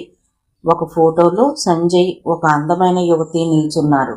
ఇద్దరి మెళ్ళలోనూ దండలున్నాయి. మరో ఫోటోలో ఆ యువతి, సంజయ్ మధ్య చిన్నబాబు చిరునవ్వులు చిందిస్తున్నాడు. ఇవెక్కడివి? ఆమెకు కాళ్ళ కింద భూమి తిరిగినట్లుగా అయింది. అక్కడున్న తలుపు పట్టుకుంది. ఎక్కడివి? ఆమెను అనుసరించి వెక్కిరించాడు. నేనెళ్ళింది ఎందుకే తల్లి? ఆ మదనగాడట్లా తేలిండా? వీడెట్లా తేలే? ఆడు బయటపడ్డాడు, ఈడు పెద్ద మనిషి తరహాగా తిరుగుతున్నాడు అన్నాడు. మీరు ముందు వెళ్ళండి అంది కోపంగా. అతను వెళ్ళిపోయాడు. సంజయ్ ఎంత పని చేస్తాడా? సినిమాలలో చూసినట్టు తలలు తీసి అతికించడం సాధ్యమా? కాదు కాదు, ఇదేదో జగన్నాథం ప్రణాళిక. అయినా ఆమెకు నిద్ర రాలేదు. ఆ రాత్రి సంజయ్ ఫోన్ వస్తే బాగుండేది అనుకుంది. పైకి ఏ ఎక్స్పెక్టేషన్స్ లేవు. ఆమె దిగి వచ్చి దివాన్పై పడుకుంది. ఆమె ఊహించినట్టే 11 గంటలకు ఫోన్ వచ్చింది. ఒక్క అంగలో లేచి ఫోన్ ఎత్తింది. హలో అన్నది. ఆమెకు మాటలు రావడం లేదు. హలో, మొద్దు, నేను. టెలిగ్రామ్ అందింది. Thank you, congratulations. ఇప్పుడు నీ ముఖం చూడాలని ఉంది పూర్ణి. అసలు ఈ విషయం నాన్నకు తెలిస్తే నా ప్రమేయం తగ్గిపోతుంది డియర్. I am jealousy. పూర్ణిమకు మాటలు రావడం లేదు. ఫోటోల విషయం చెప్పాలని ఉంది. వాళ్ళెవరు అని అడగాలని ఉంది. కానీ గొంతు పెగిలి రాలేదు. ఏమిటి ఇదంతా సిగ్గేనా? మై గాడ్, నాన్న నిద్రపోయారా? లేకమంటారా అంది చివరకు. వద్దు, రేపు ఇంకా కొంచెం త్వరగా చేస్తాను. అత్తయ్యని తీసుకుని లేడీ డాక్టర్ దగ్గరకు వెళ్ళు. నాన్న ఆశ ప్రకారం సుమతీదేవిని కనేవు. నాకు కొడుకే కావాలి. అతన్ని తీరుకి అన్నీ మర్చిపోయి మంత్రముగ్ధలా తలుపుతుంది. Okay, good night, sweet dreams అని ఫోన్ పెట్టేశాడు. రేపు రాడా? రేపు చేస్తానంటాడేంటి? తను ఇందు అన్నట్లు మందమతి అనుకుని వెళ్ళి నిద్రపోయింది. 3వ రోజు ఉదయమే లేచి బ్రష్ మీద పేస్ట్ వేసుకుంటుంది. ట్యాక్సీ వచ్చి ఇంటి ముందు ఆగింది. ట్యాక్సీ దిగుతున్న సంజయ్ను చూసి పూర్ణిమ ముఖం వికసించింది. ఫోన్ చేస్తే కారు స్టేషన్కి తెచ్చేదాన్నిగా అంటూ భుజం మీదుగా చూసి మిగతా మాటలు మింగేసింది. ఫోటోలో కనిపించిన స్త్రీ ఆ బాబు. దాళ్లతో పాటు ఒక నడి వయసు అతను దిగారు. రండి మామయ్య, ఈమె నా పిఏ, టైపిస్ట్, మిసెస్ పూర్ణిమ. నేను క్యాంపులకు వెళ్తే నాన్నను చూస్తుంది. పూర్ణిమ గారు మా మామగారు అంటూ పరిచయం చేస్తూ కన్ను గీటాడు. పూర్ణిమకు భూమి గిర్రును తిరుగుతున్నట్లుంది. తనేం వింటుంది? ఇదంతా నిజమా? మిసెస్ పూర్ణిమ, మా అత్తయ్య మామ ఉన్నారా? ఆందోళనగా అడిగాడు. లేదు, గీతగారిని చూడటానికి వెళ్లారు అన్నది. అమ్మయ్య అని తేలిగ్గా నిట్టూర్చాడు. మిసెస్ పూర్ణిమ, కాఫీ ఇస్తే సంతోషిస్తాను అన్నాడు. ఆమె కాళ్ళు భూమికి అతుక్కుపోయినట్లుగా నిలబడిపోయింది. వచ్చిన వాళ్ళు కూర్చున్నారు. డాడీ డాడీ, నేను బాత్రూంకి వెళ్ళాలి, ఆ కుర్రాడు అడుగుతున్నాడు. అదిగో ఆంటీ, నా సెక్రటరీ, తను తీసుకువెళ్తుంది, వెళ్ళు అని తండ్రి గదిలోకి వెళ్ళాడు. ఆంటీ, బాత్రూమ్ చూపించు, ఆ కుర్రాడు ముద్దుగా అడిగాడు. పూర్ణిమకు మతిపోతోంది. మా అమ్మగారు ఏమంటారో వినాలని ఉంది. కానీ కుర్రవాడిని గబగబా బాత్రూంకు తీసుకువెళ్ళింది. రాజామణికి కాఫీ పెట్టమని చెప్పింది. ఆమెకు చాలా కోపం వస్తుంది. తానెంత సంతోషకరమైన వార్త చెప్పింది. భర్త వస్తూనే తనను ఎత్తి గిరగిరా తిప్పుతాడనుకుంది. హృదయానికి హత్తుకుని తన అభినందనలు తెలుపుతాడనుకుంది. తామిద్దరి కలయిక ఎంత అపురూపంగా ఊహించుకుంది. ఎంత టెన్షన్లో ఉంది. ట్రాఫిక్ తీసుకొచ్చేసరికి అక్కడ చంద్రశేఖరం గారు ఆగంతకునితో ఉల్లాసంగా మాట్లాడుతున్నాడు. అబ్బాయి అంతా చెప్పారు బావగారు, మీరు నిశ్చింతగా ఉండండి, మీ అమ్మాయికి మేమంతా లేమా అంటున్నారు. పూర్ణిమకు మతిపోయింది. కాఫీలు అందించింది. డబుల్ సోఫాలో ఒకరి పక్కన ఒకరు కూర్చుని నవ్వుతున్న సంజయ్ను, ఆ యువతిని చూస్తే పూర్ణిమ హృదయం బగ్గుమంది. వీళ్ళంతా మెత్తని కత్తులు, గొంతులు కోసే రకాలు. ఆంటీ, బటన్స్ పెట్టు, ఆ కుర్రాడు నిక్కర తొడుక్కుంటూ అడిగాడు. అతనిలో సంజయ్ పోలికలు కనిపించాయి. ఆమె హృదయం కుతకుతలాడిపోతోంది.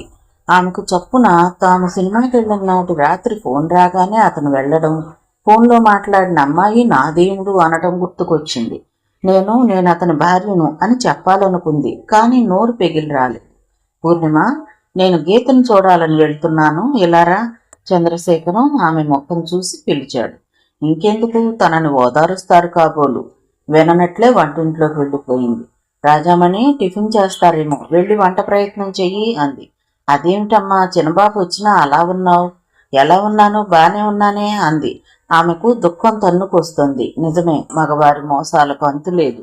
కొందరు బయటపడతారు, మరికొందరు మెత్తగా గొంతులు కోస్తారు. తాను మోసపోయింది. అతనే స్వయంగా చెప్తుంటే కాదని ఎలా అనుకుంటుంది? ఆమె హాల్లోకి వచ్చేసరికి సంజయ్ మామగా పరిచయం చేయబడిన పెద్ద మనిషి సంజయ్ను మందలిస్తున్నాడు. ఈ కాలం పిల్లల్ని నమ్మటానికి వీల్లేదు. ఈ ఆడ సెక్రటరీలను తీసివేయి, ఎంతో మంది ఉన్నారు, ఓ మంచి కుర్రాడిని చూస్తాను అంటున్నాడు అతను. అలాగే చేద్దాం, నాకు అమ్మాయిలను పెట్టుకోవడం ఇష్టం ఉండదు. నాన్నగారికేమో వాళ్లే బాగా పనిచేస్తారని ఓ నమ్మకం అన్నాడు. పూర్ణిమకు మతిపోయింది. నాన్న, మీరు మదన్మోహన్ను చూసి అలా అనుకుంటే ఎలా? ఈయన అలాంటి వారు కాదు అంది ఆమె. భార్యాభర్తలకి ఒకరి పట్ల ఒకరికి ఆ నమ్మకం ఉంటే మంచిదేనమ్మా, కానీ ఒక్కోసారి మగవాడు దాన్ని దుర్వినియోగం చేస్తున్నాడు అన్నాడు. అయ్యా, నాకు పగవాడివైనా నిజం చెప్పావు అనుకుంది పూర్ణిమ. ఎంత నమ్మకం! ఆయన అలాంటి వారు కాదట. స్త్రీలు ఎదురు తిరగటం లేదు, అందుకే ఈ అత్యాచారాలు. సంజయ్, నువ్వెక్కడ బెడద వదిలించుకుని వైజాగ్ వచ్చేయి, అక్కడైతే నీ వ్యాపారం బాగుంటుంది అంటున్నాడు. ప్రస్తుతానికి మీ అమ్మాయిని తీసుకెళ్ళండి, ఇక్కడ నాన్నగారికి నచ్చ చెప్పాలి కదా అన్నాడు. వాళ్ళు పూర్ణిమ అనే వ్యక్తి లేనట్లే కబుర్లు చెప్పుకుని టిఫిన్ కూడా చేసేశారు. నాకు సంతోషంగా ఉంది బాబు, నీ అండలో నా కూతురు సుఖపడుతుందన్న నమ్మకం ఉంది. నీ విశాల హృదయానికి నా జోహార్లు అన్నాడు అతను. సంజయ్ సంబరపడిపోతున్నాడు. కోణార్కు వెళ్ళిపోదాం, అక్కడ పనులన్నీ ఆగిపోయాయి అన్నాడు. భోజనం చేసి వెడదాం అన్నాడు. ఒకసారి బిర్లా మందిరం చూడాలి బాబు అన్నాడు. అలాగే వెళదామండి. సంజయ్ వంటింటి వైపు వచ్చాడు. పూర్ణి, ఇట్రా. ఏకాంతంగా నిల్చున్న పూర్ణిమను పిలిచాడు. ఆమె 2 అడుగులు వేసింది. వంటిల్లా బాబు? వెల్ ప్లాన్ హౌస్ అన్నాడు అతను వెనకే వచ్చి. సంజయ్ నవ్వుతూ అన్నాడు, మా సెక్రటరీకి పనులు పురమాయిస్తున్నాను మామయ్య. వాళ్ళు ఒకరి వెంట ఒకరు వెళ్ళిపోయారు. పూర్ణిమకు ఈ ప్రపంచమంతా చీకటిమయంగా అనిపించింది. ఏది ఏమైనా తన జీవితానికో అర్థం పరమార్థం కల్పించిన వ్యక్తి సంజయ్. అతను ఏ పరిస్థితుల్లో చేసినా తను తన జీవితంలోకి మరో స్త్రీకి చోటిచ్చే విశాల హృదయురాలు కాదు. అల్లరి పడకుండా తప్పుకోవడం ఉత్తమం. అవును, అంతే. ఇక్కడ ఆలోచించి అపార్థాలు కల్పించుకునే అవకాశమే లేదు. ఆయన స్వయంగా అంగీకరించి ఇంటికి తీసుకువచ్చాడంటే తప్పకుండా తండ్రి సహాయం ఉంటుంది. మంచితనం పట్ల నమ్మకం పోయింది. గదిలోకి వెళ్ళి తనకు సంబంధించిన కొన్ని వస్తువులు తీసుకుని సూట్ కేసులో సర్దుకుంది. బల్ల మీద కూర్చుని ఉత్తరం ప్రారంభించింది. 4 సార్లు చింపేసింది. కన్నీళ్లు పడి అక్షరాలు అలుక్కుపోతున్నాయి. చేతిలో రుమాలు పట్టుకుని గబగబా ఉత్తరం రాసింది. అది అతని వస్తువుని వాచి తీసి పెట్టే స్థలంలో పెట్టింది. దానిపై బరువు పెట్టింది. సూట్ కేసు తీసుకుని కిందికి వచ్చింది. రాజామణి, ఏమ్మా వంట అయిపోవచ్చింది అన్నది బయటకు రాగానే. నేను నా స్నేహితురాలు ఇందుమతి ఇంటికి వెళ్తున్నాను, తలుపు వేసుకో అన్నది. అలాగేనమ్మా. రాజామణి వచ్చి తలుపు వేసుకుంది. ఆ ఇంట్లో చంద్రశేఖరం, సంజయ్లకు ఎంత గౌరవం ఇస్తారో అదే గౌరవం పూర్ణిమకు ఇస్తారు. ఆమె చేసే పనిని ఏమిటి అని అడగరు. ఊరు వెళ్తున్నారా అని అడగబోయి ఊరుకుంది. పూర్ణి హడావిడిగా పైకి వెళ్లిన సంజయ్ గదిలో పూర్ణిమ లేకపోగా ఉత్తరం చూసి ఆశ్చర్యంగా క్రిందికి వచ్చాడు. రాజామణి అతని కేకలకు అదిరిపోయింది. రాజామణి, పూర్ణిమ లేదా? మధ్యాహ్నం సూట్ కేసు తీసుకుని వెళ్ళిపోయారు చిన్నబాబు అన్నది. సంజయ్ మధ్యాహ్నం వచ్చి నా అతిథులతో హడావుడిగా వెళ్ళిపోయాడు. పూర్ణ బయటకు వెళ్ళిందేమో అనుకున్నాడు. అక్కడున్న స్టూల్ లాక్కుని కూర్చుని ఉత్తరం విప్పాడు. శ్రీ సంజయ్ గారికి నమస్తులు. మీ సాహచర్యంలో గడిపిన ఈ కొద్ది కాలం నా జీవితంలో మరపురాని రోజులు. ఆ రోజులను తలచుకుంటూ మిగతా జీవితం గడపగలను. మీకు నాటకాలు ఆడటం సరదా అయితే కావచ్చు. ఇలాంటి నాటకం మరే ఆడపిల్ల జీవితంతోనూ ఆడకండి. మీ కుమారుడు, భార్య క్షేమంగా ఉండాలని కోరుతూ సర్వస్వం అని నమ్మి ఏమీ కాలేని పూర్ణిమ. ఓ, అతను తలపట్టుకున్నాడు. తనను పూర్ణిమ పూర్తిగా అర్థం చేసుకుందనుకున్నాడు. ఈ భార్యాభర్తల గురించి ఆరా తీస్తుందని కాసేపు ఏడిపించి నిజం చెప్పాలి అనుకున్నాడు. రాజామణి, చిన్నమ్మగారు ఎక్కడికి వెళ్ళారో చెప్పారా? ఆదుర్దాగా అడిగాడు అతను. లేదు చిన్నబాబు. ఇందుమతమ్మగారు అన్నారు, ఆమె దగ్గరకన్నారు అన్నది. సంజయ్ కారు తీసుకుని ఇందుమతి గదికి వచ్చాడు. ఎంతో ఆశతో వచ్చిన అతనికి అంతకు రెట్టించిన నిరాశ కలగజేసే తాళం కప్ప దర్శనమిచ్చింది. గది కావాలా బాబు? ఒక ముసలమ్మ అడిగింది. ఈ గదిలో ఉండే అమ్మాయి అర్థంగా చూశాడు. ఇందిరమ్మనా? పిచ్చి పట్టింది బాబు. ఈరోజే దోస్తంట వచ్చి తీసుకెళ్ళింది అన్నదామె. ఎక్కడికి వెళ్ళారో తెలుసా? ఆత్రంగా అడిగాడు. మాకు కిరాయి ఇచ్చారు, సామాన్లు కట్టి ఓ మూల పడేశారు. వీలున్నప్పుడు వచ్చి తీసుకువెళతామన్నారు. అతను మతిపోయిన వాడిలా నిలబడిపోయాడు. ఏమైంది బాబు? ఆదుర్దాగా అడిగింది.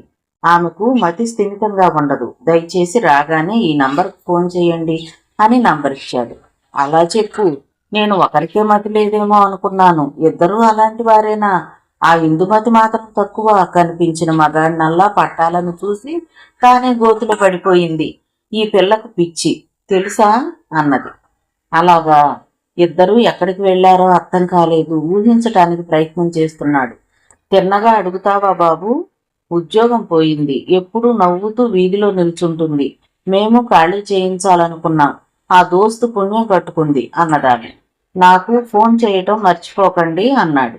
తనదే పొరపాటు. అన్నీ స్పష్టంగా చెప్పవలసింది. కానీ ఆ అవకాశం రాలేదు తనకు. ఒకరి జీవితం దరిచేర్చాలనుకుని తన జీవితమే నట్టేట కలుపుకున్నాడు. అంతా తన ప్రమేయం లేకుండానే జరిగిపోయింది. తను తల్లినవుతున్నానన్న వార్త ఎంత గర్వంగా చెప్పింది. ఆ అందమైన క్షణాలు ఎంత అపురూపంగా పంచుకోవాలనుకున్నాడు. ఎన్నడూ భయమంటే ఏమిటో తెలియని సంజయ్ భయపడ్డాడు. అతని గుండెలో సన్నని మంట ప్రారంభమైంది. మెల్లగా కారు డ్రైవ్ చేస్తూ రమేష్ ఇంటి వైపు వెళ్ళాడు.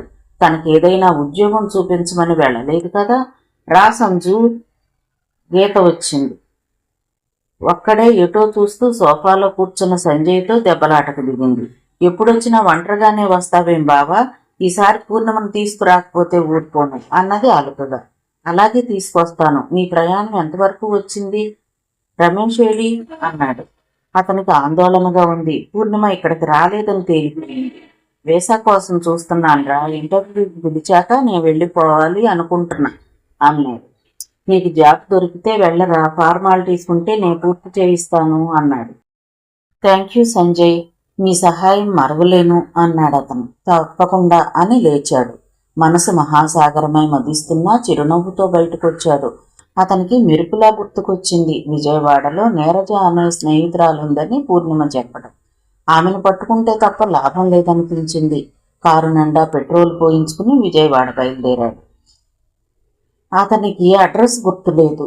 లీలగా ఫలానాపేటలో దింపండి అనటం గుర్తుంది. అదంతా వాకప్ చేశాడు. చివరికి రెండవ రోజు సాయంత్రం నీరజ ఇల్లు కనుక్కున్నాడు. కానీ ఆమె వివాహమై అత్తవారి ఇల్లు బరంపురంలో ఉంటుందని నిరాశపడ్డాడు.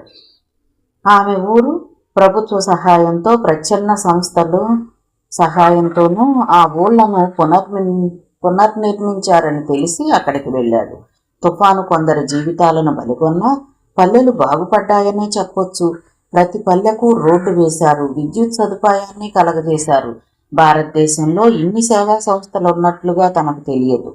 కేర్ అవేర్, కాసా, బిల్ గ్రహం సేవా సంస్థ, రామకృష్ణ మఠ్, గుజరాతీ సేవాదళ్, విశ్వ హిందూ పరిషత్, భారత communist party, red cross society, Roman Catholics, RSS ఇలాంటి రకరకాల సంస్థలు పూరిళ్ల స్థానంలో అందరికీ ఇళ్లు వేసిచ్చారు.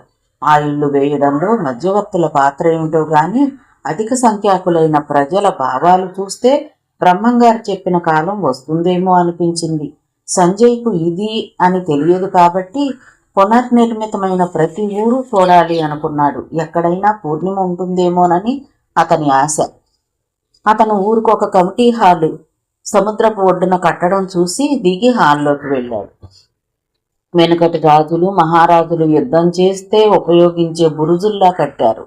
ఆ హాలులో ప్రకృతితో యుద్ధం చేయటానికని నిర్మించారు. 1000-2000 మంది దాకా తేలిగ్గా తలదాచుకోవచ్చు. ఏంటయ్యా ఇది? ఇదిగా ఇంటోళ్ల పేరు అడుగుతున్నారు, మీరేదైనా ముట్ట చెబుతారా ఏంటి అన్నదొక ఇల్లాలు. లేదమ్మా, పూరేళ్ల స్థలంలో పక్కా ఇళ్లు కట్టారు ప్రభుత్వం, అది చూడాలని వచ్చాను అన్నాడు కారు దిగి ఇళ్లకేసి చూస్తూ. ఏమిళ్ళు బాబు, ఊరెట్టుకుంటే మాకుండే స్థలం లేదు, ఏడ్చినోని కన్ను తుడిచినట్లుగా కట్టారు అన్నది నిట్టూరుస్తూ. ఇదివరకైతే అది లేదు కదా అన్నాడు. అవుననుకోండి, ఏటో వాళ్ళిచ్చినవే కదా, ఎంత ఇల్లు వేసిచ్చారండి, పోయిన వస్తువులు ఇచ్చారా అన్నదామె. అది చిన్న పల్లె. ఇన్ని ఇళ్ళు చూసి ముందుకు వెళ్ళాడు. అక్కడ పూర్ణిమ కోసం చూశాడు. తన ప్రయత్నం వృధా అనిపించింది. అక్కడంతా కూలీనాలి జనం కనిపించారు. మీరు ఏ సేవా సంస్థ నుండి వచ్చారండి? జనం చుట్టూ మూగారు.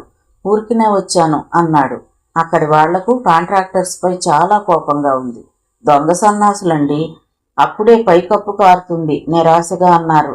అలాంటప్పుడు ఆ కాంట్రాక్టర్తో మీరు ఉండి కట్టే పని పర్యవేక్షించుకుంటే పోయేదిగా అన్నాడు. మమ్మల్ని రానిచ్చిల్రా ఏమిటి? కోపంగా అడిగారాళ్ళు.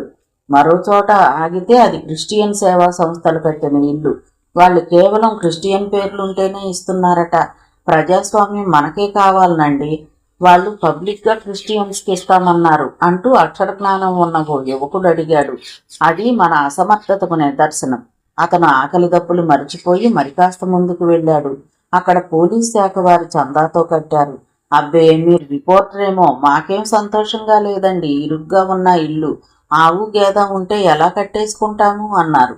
అవునండి, మాకు 3 పిల్లలు, రేపాళ్ల పెళ్ళిళ్ళైతే ఈ ఇల్లు సరిపోద్దా? మరొక అతను అడిగాడు. ఆశకు అంతుండాలయ్యా, ఏదో కట్టించారు. ఇదివరలో ఎన్ని తుఫాన్లు రాలేదు, ఇప్పుడు ఎన్ని రావడం లేదు, ఇక్కడ ఊపు వచ్చింది అన్నాడు. ఏమిటండి, మాకు ఎవరు చేసిన మేలు ఏముంది? ట్యాక్స్ ఎగ్గొట్టాలని వాళ్లకు పారేసే డబ్బు మా ముఖాన్ని పారేశారు అన్నాడు కోపంగా. సంజయ్ ప్రతిగుడైపోయాడు. సహాయానికి వాళ్ళు కట్టే విలువను తలుచుకుంటే మతిపోతోంది. అందుకే కాలం ఇలా మండిపోతుందేమో అనుకున్నాడు. అతనికి ఆ ఊర్లు అదంతా చూసి తుఫాన్ చరిత్ర వింటుంటే ఓ విధమైన వేదాంతం అబ్బింది. అతను విజయవాడకు వచ్చి ఎప్పుడూ విడిచేసే హోటల్లో విడిచేశాడు. స్నానం చేసి భోజనం చేశాడు. తానెవ్వరికీ అన్యాయం చేయలేదు, తనకు విధి అన్యాయం చేయదన్న దృఢ విశ్వాసంతో ధైర్యం తెచ్చుకుని హైదరాబాద్ తిరుగు ప్రయాణమయ్యాడు. అతను వెళ్లేసరికి చంద్రశేఖరం ఇల్లు వాడ ఒకటి చేస్తున్నాడు. అతన్ని చూడగానే ఆయన ముఖం వికసించింది. పూర్ణేదిరా అన్నాడు కంగారుగా. పుట్టింట్లో ఉంది అన్నాడు ముక్తసరిగా. అత్తారింటికి వెళ్లేవాడివి ఆ ముసలాయంతో ఓ మాట చెప్పిపోకూడదా? జగన్నాథం అన్నాడు. సంజయ్ ఒక్క మాట అనకుండా గబగబా సామాన్లన్నీ తెచ్చి కారులో పెట్టాడు. జాఫర్, ఈ బాలాకుమారుణ్ణి వాళ్ళింట్లో దిగబిడిచిరా అన్నాడు. ఒరే, ఏమన్నాన్రా? మా నాన్నను గౌరవంగా మాటలాడని దేవునికైనా ఈ ఇంటిలో చోట్లేదు అన్నాడు కోపంగా. అంతా అద్దెకిచ్చానాయే, మెట్ల గది ఖాళీగానే ఉంది, అది చాలు మన వైభవానికి అన్నాడు. సామాన్లు బయటకు విసిరివేస్తుంటే చంద్రశేఖరం గారు అప్రదికుడై చూశాడు. ఏమిట్రా ఈ ఆవేశం అనబోయి మాట్లాడలేకపోయాడు. జగన్నాథం నానా మాటలంటూ వెళ్ళిపోయాడు. సంజయ్ చెమట తుడుచుకుని పైకి వెళ్ళి మంచంపై వాలిపోయాడు. చిరునవ్వుతో వచ్చి టై వదులు చేసి బూట్లు లేసులు విప్పే చెల్లి కానరాలేదు. ఏమిటి పతివ్రత లక్షణాలు? స్నేహ చిహ్నాలు. మా ఇందుకి చేసేదాన్ని అనేది. ఎంత అందంగా నవ్వేది. ఆ చిరునవ్వే తన జీవితాన్ని వెలుగుబాటలో నడిపిస్తుందనిపించేది. అంతా చీకటిమయం చేసింది. ఆమె రాసిన ఉత్తరం మరోసారి చదువుకున్నాడు. అది డ్రాయర్ సొరుగులో వేస్తూ అక్కడున్న ఫోటోలను చూశాడు. అతను చటుక్కున లేచి కూర్చున్నాడు. ఆ ఫోటోలు చూసి ఎవరైనా అపార్థం చేసుకుంటారు. ఎంత అనర్థం జరిగిపోయింది. తానే మూర్ఖుడు తమాషాలు చెయ్యబోయి నలుగురు ముందు తనే తమాషాగా తయారవుతున్నాడు. అలాగే తలపట్టు కూర్చున్నాడు.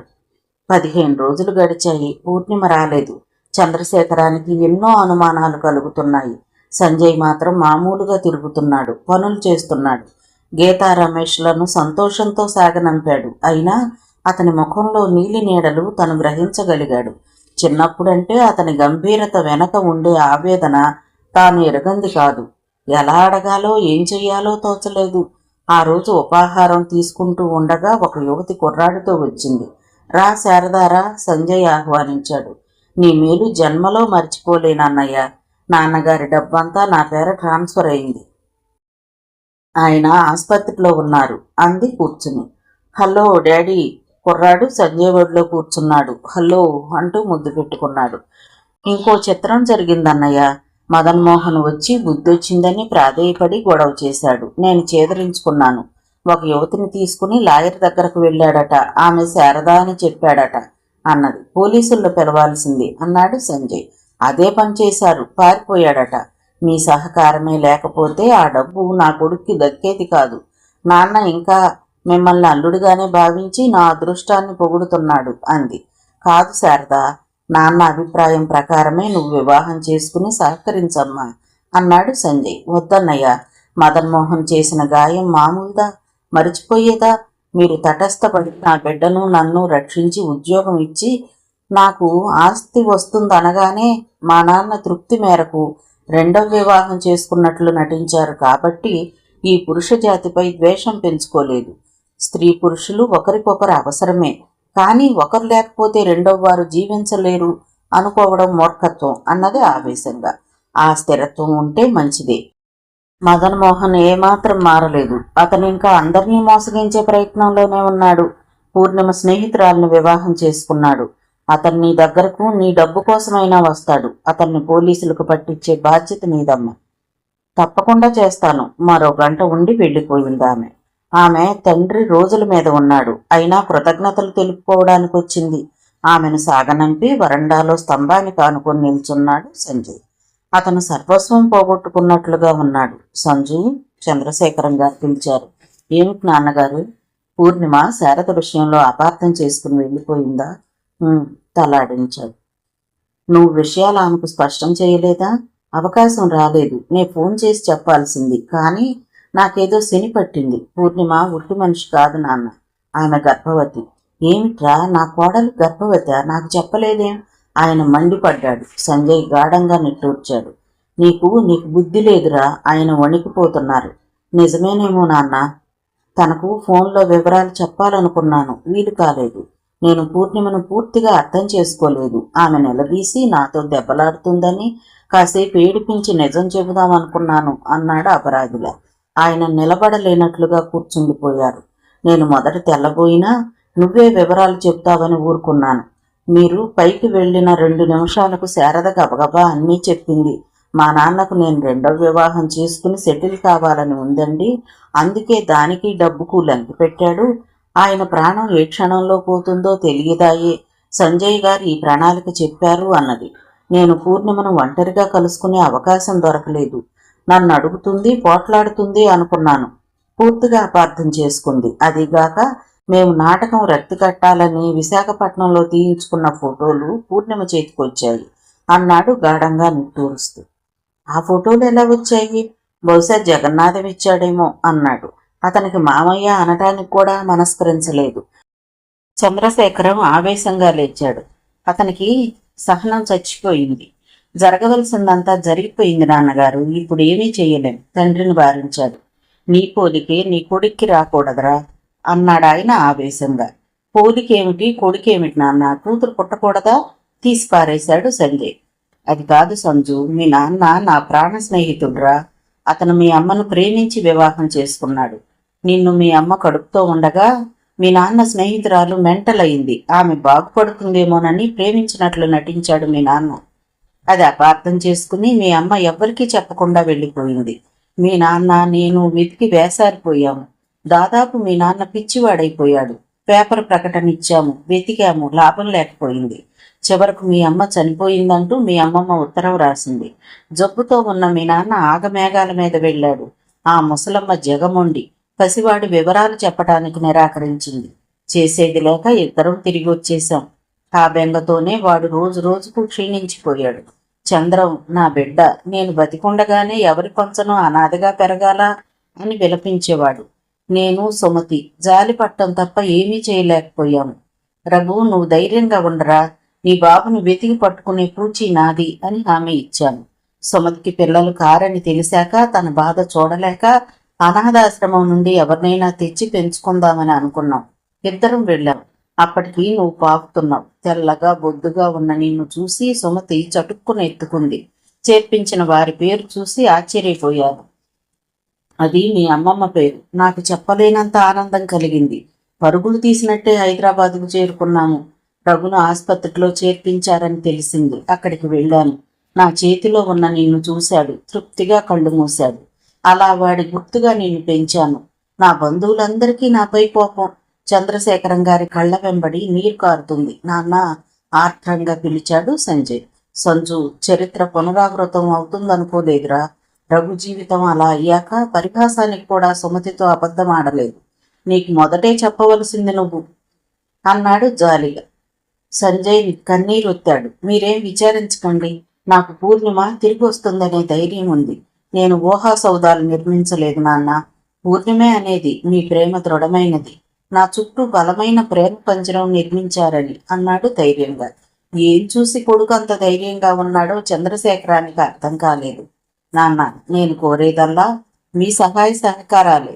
మీరు ఆరోగ్యంతో ఉంటే నేను ఏ పనైనా చేస్తాను. పూర్ణిమ పుట్టింట్లో ఉంది అనుకోవాలి అన్నాడు ఓదార్పుగా. ఆయన కొడుకు ముందు తలాడించినా చాలా విచారించాడు. పూర్ణిమకు తాను ఏ విధంగా నమ్మకం కలిగించగలడు? తనకు కనిపిస్తే చిన్నదైన పాదాలంటి నిజం చెప్పేవాడు. నీరసంగా ఇంట్లోకి వచ్చి భగవద్గీత తీసుకుని కూర్చున్నాడు. మామూలుగా తన పనులకు హాజరవుతూ అందరితో ఎప్పట్లా నవ్వుతూ తుండుతూ ఉన్న సంజయ్ని చూసి ఆయన ఒక్కోసారి ఆశ్చర్యపోయేవాడు. వీడు ఎంత స్థితప్రజ్ఞత ఎలా సంపాదించాడు అని ఆశ్చర్యపోయేవాడు. అందరికీ పూర్ణిమ పుట్టింటి బంధువుల ఇంట్లో పురిటి కోసం ఉందని చెప్పాడు. పనిగట్టుకుని జగన్నాథం వెళ్లి ప్రచారం చెయ్యబోయినా అందరూ చేదరించుకునేవారు. అతని మాటలకు విలువలేదు. చంద్రశేఖరం అతన్ని ఇంట్లోకి రానివ్వడం మానేశాడు. అతను సుశీల పట్ల కూడా కఠినత్వం చూపాడు. కోడల్ని చూడనిదే ఎవరిని చూడలేడు. స్త్రీ అనగానే భర్త సంపాదనపై అధికారం చూపే వ్యక్తి కాదు. అతని మంచి చెడ్డలు కూడా తనవిగా స్వీకరించాలి. అతన్ని మార్చే ప్రయత్నం చేయాలి. తానా అంటే తందానా అనే చెల్లెలిపై అతనికి విపరీతమైన కోపం వచ్చింది. దాంతో సుశీలమ్మ కూడా భర్తను కాస్త విసుక్కుని దారిలో పెట్టాలని ప్రయత్నిస్తోందని రాజామణి చెప్పింది చంద్రశేఖరం గారికి. సంజయ్ ఎంత పనిలో ఉన్నా 2 రోజులకు ఒకసారి వెళ్ళి మధ్యతరగతి కుటుంబాల ఖర్చుల గురించి లెక్కలు అంటూ ఉపన్యాసాలు ఇచ్చేవాడు. శంకర్రావు, మీనాక్షమ్మలకు పరాయి వారి దగ్గర చెయ్యి చాపి డబ్బులు తీసుకోవడం వారికి ఇబ్బందిగా ఉంది.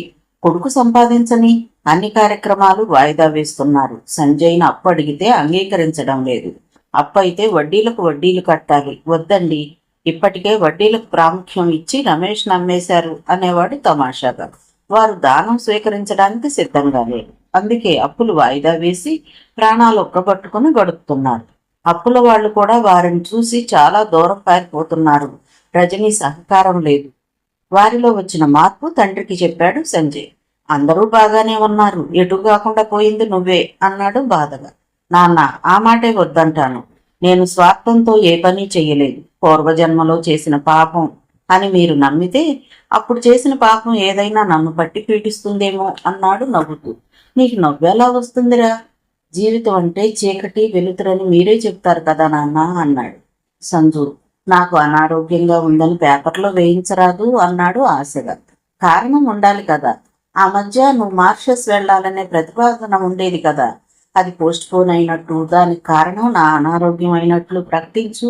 పూర్ణ నా తల్లి ఎక్కడున్నా వచ్చేస్తుంది అన్నాడు ఆయన. నాకు నమ్మకం లేదు. ఆమె ఇందుమతితో వెళ్ళింది. ఆమె మెంటల్ పేషెంట్. ఈమె నా ప్రవర్తనకు దాదాపు మెంటల్ అయినట్లే లెక్క. వార్తాపత్రికలు చదువుతారని నేను అనుకోను అన్నాడు. నా తృప్తి కోసం చెయ్యరా, కాస్త కఠినంగా అన్నాడు. అలాగే నాన్న అని అతను లేచాడు. అప్పటికే ఆ ఏరియా సర్కిల్ ఇన్స్పెక్టర్ బయటకు వచ్చాడు. Good morning mister Sanjay. Good morning. మీ దర్శనం అయ్యాక ఇంకా గుడ్ మార్నింగ్ ఏమిటి చెప్పండి అన్నాడు కూర్చోమని కుర్చీ చూపించి. Thank you. మదన్ మోహన్ గురించి మరికొన్ని వివరాలు కావాలని అన్నాడు కూర్చుని. ఈసారి పట్టుబడ్డా? ఆహా, ఓ పంజాబీ అమ్మాయిని వివాహం చేసుకోబోతూ పట్టుబడ్డాడు. అతన్ని మొదటి భార్యను కలుసుకున్నాను. ఆమె తండ్రి చావు బతుకుల్లో ఉన్నాడు. ఒక మాట చెప్పి రెండవ మాట మర్చిపోతుంది. మిమ్మల్ని కలుసుకోమని ఆవిడే చెప్పింది అన్నాడు.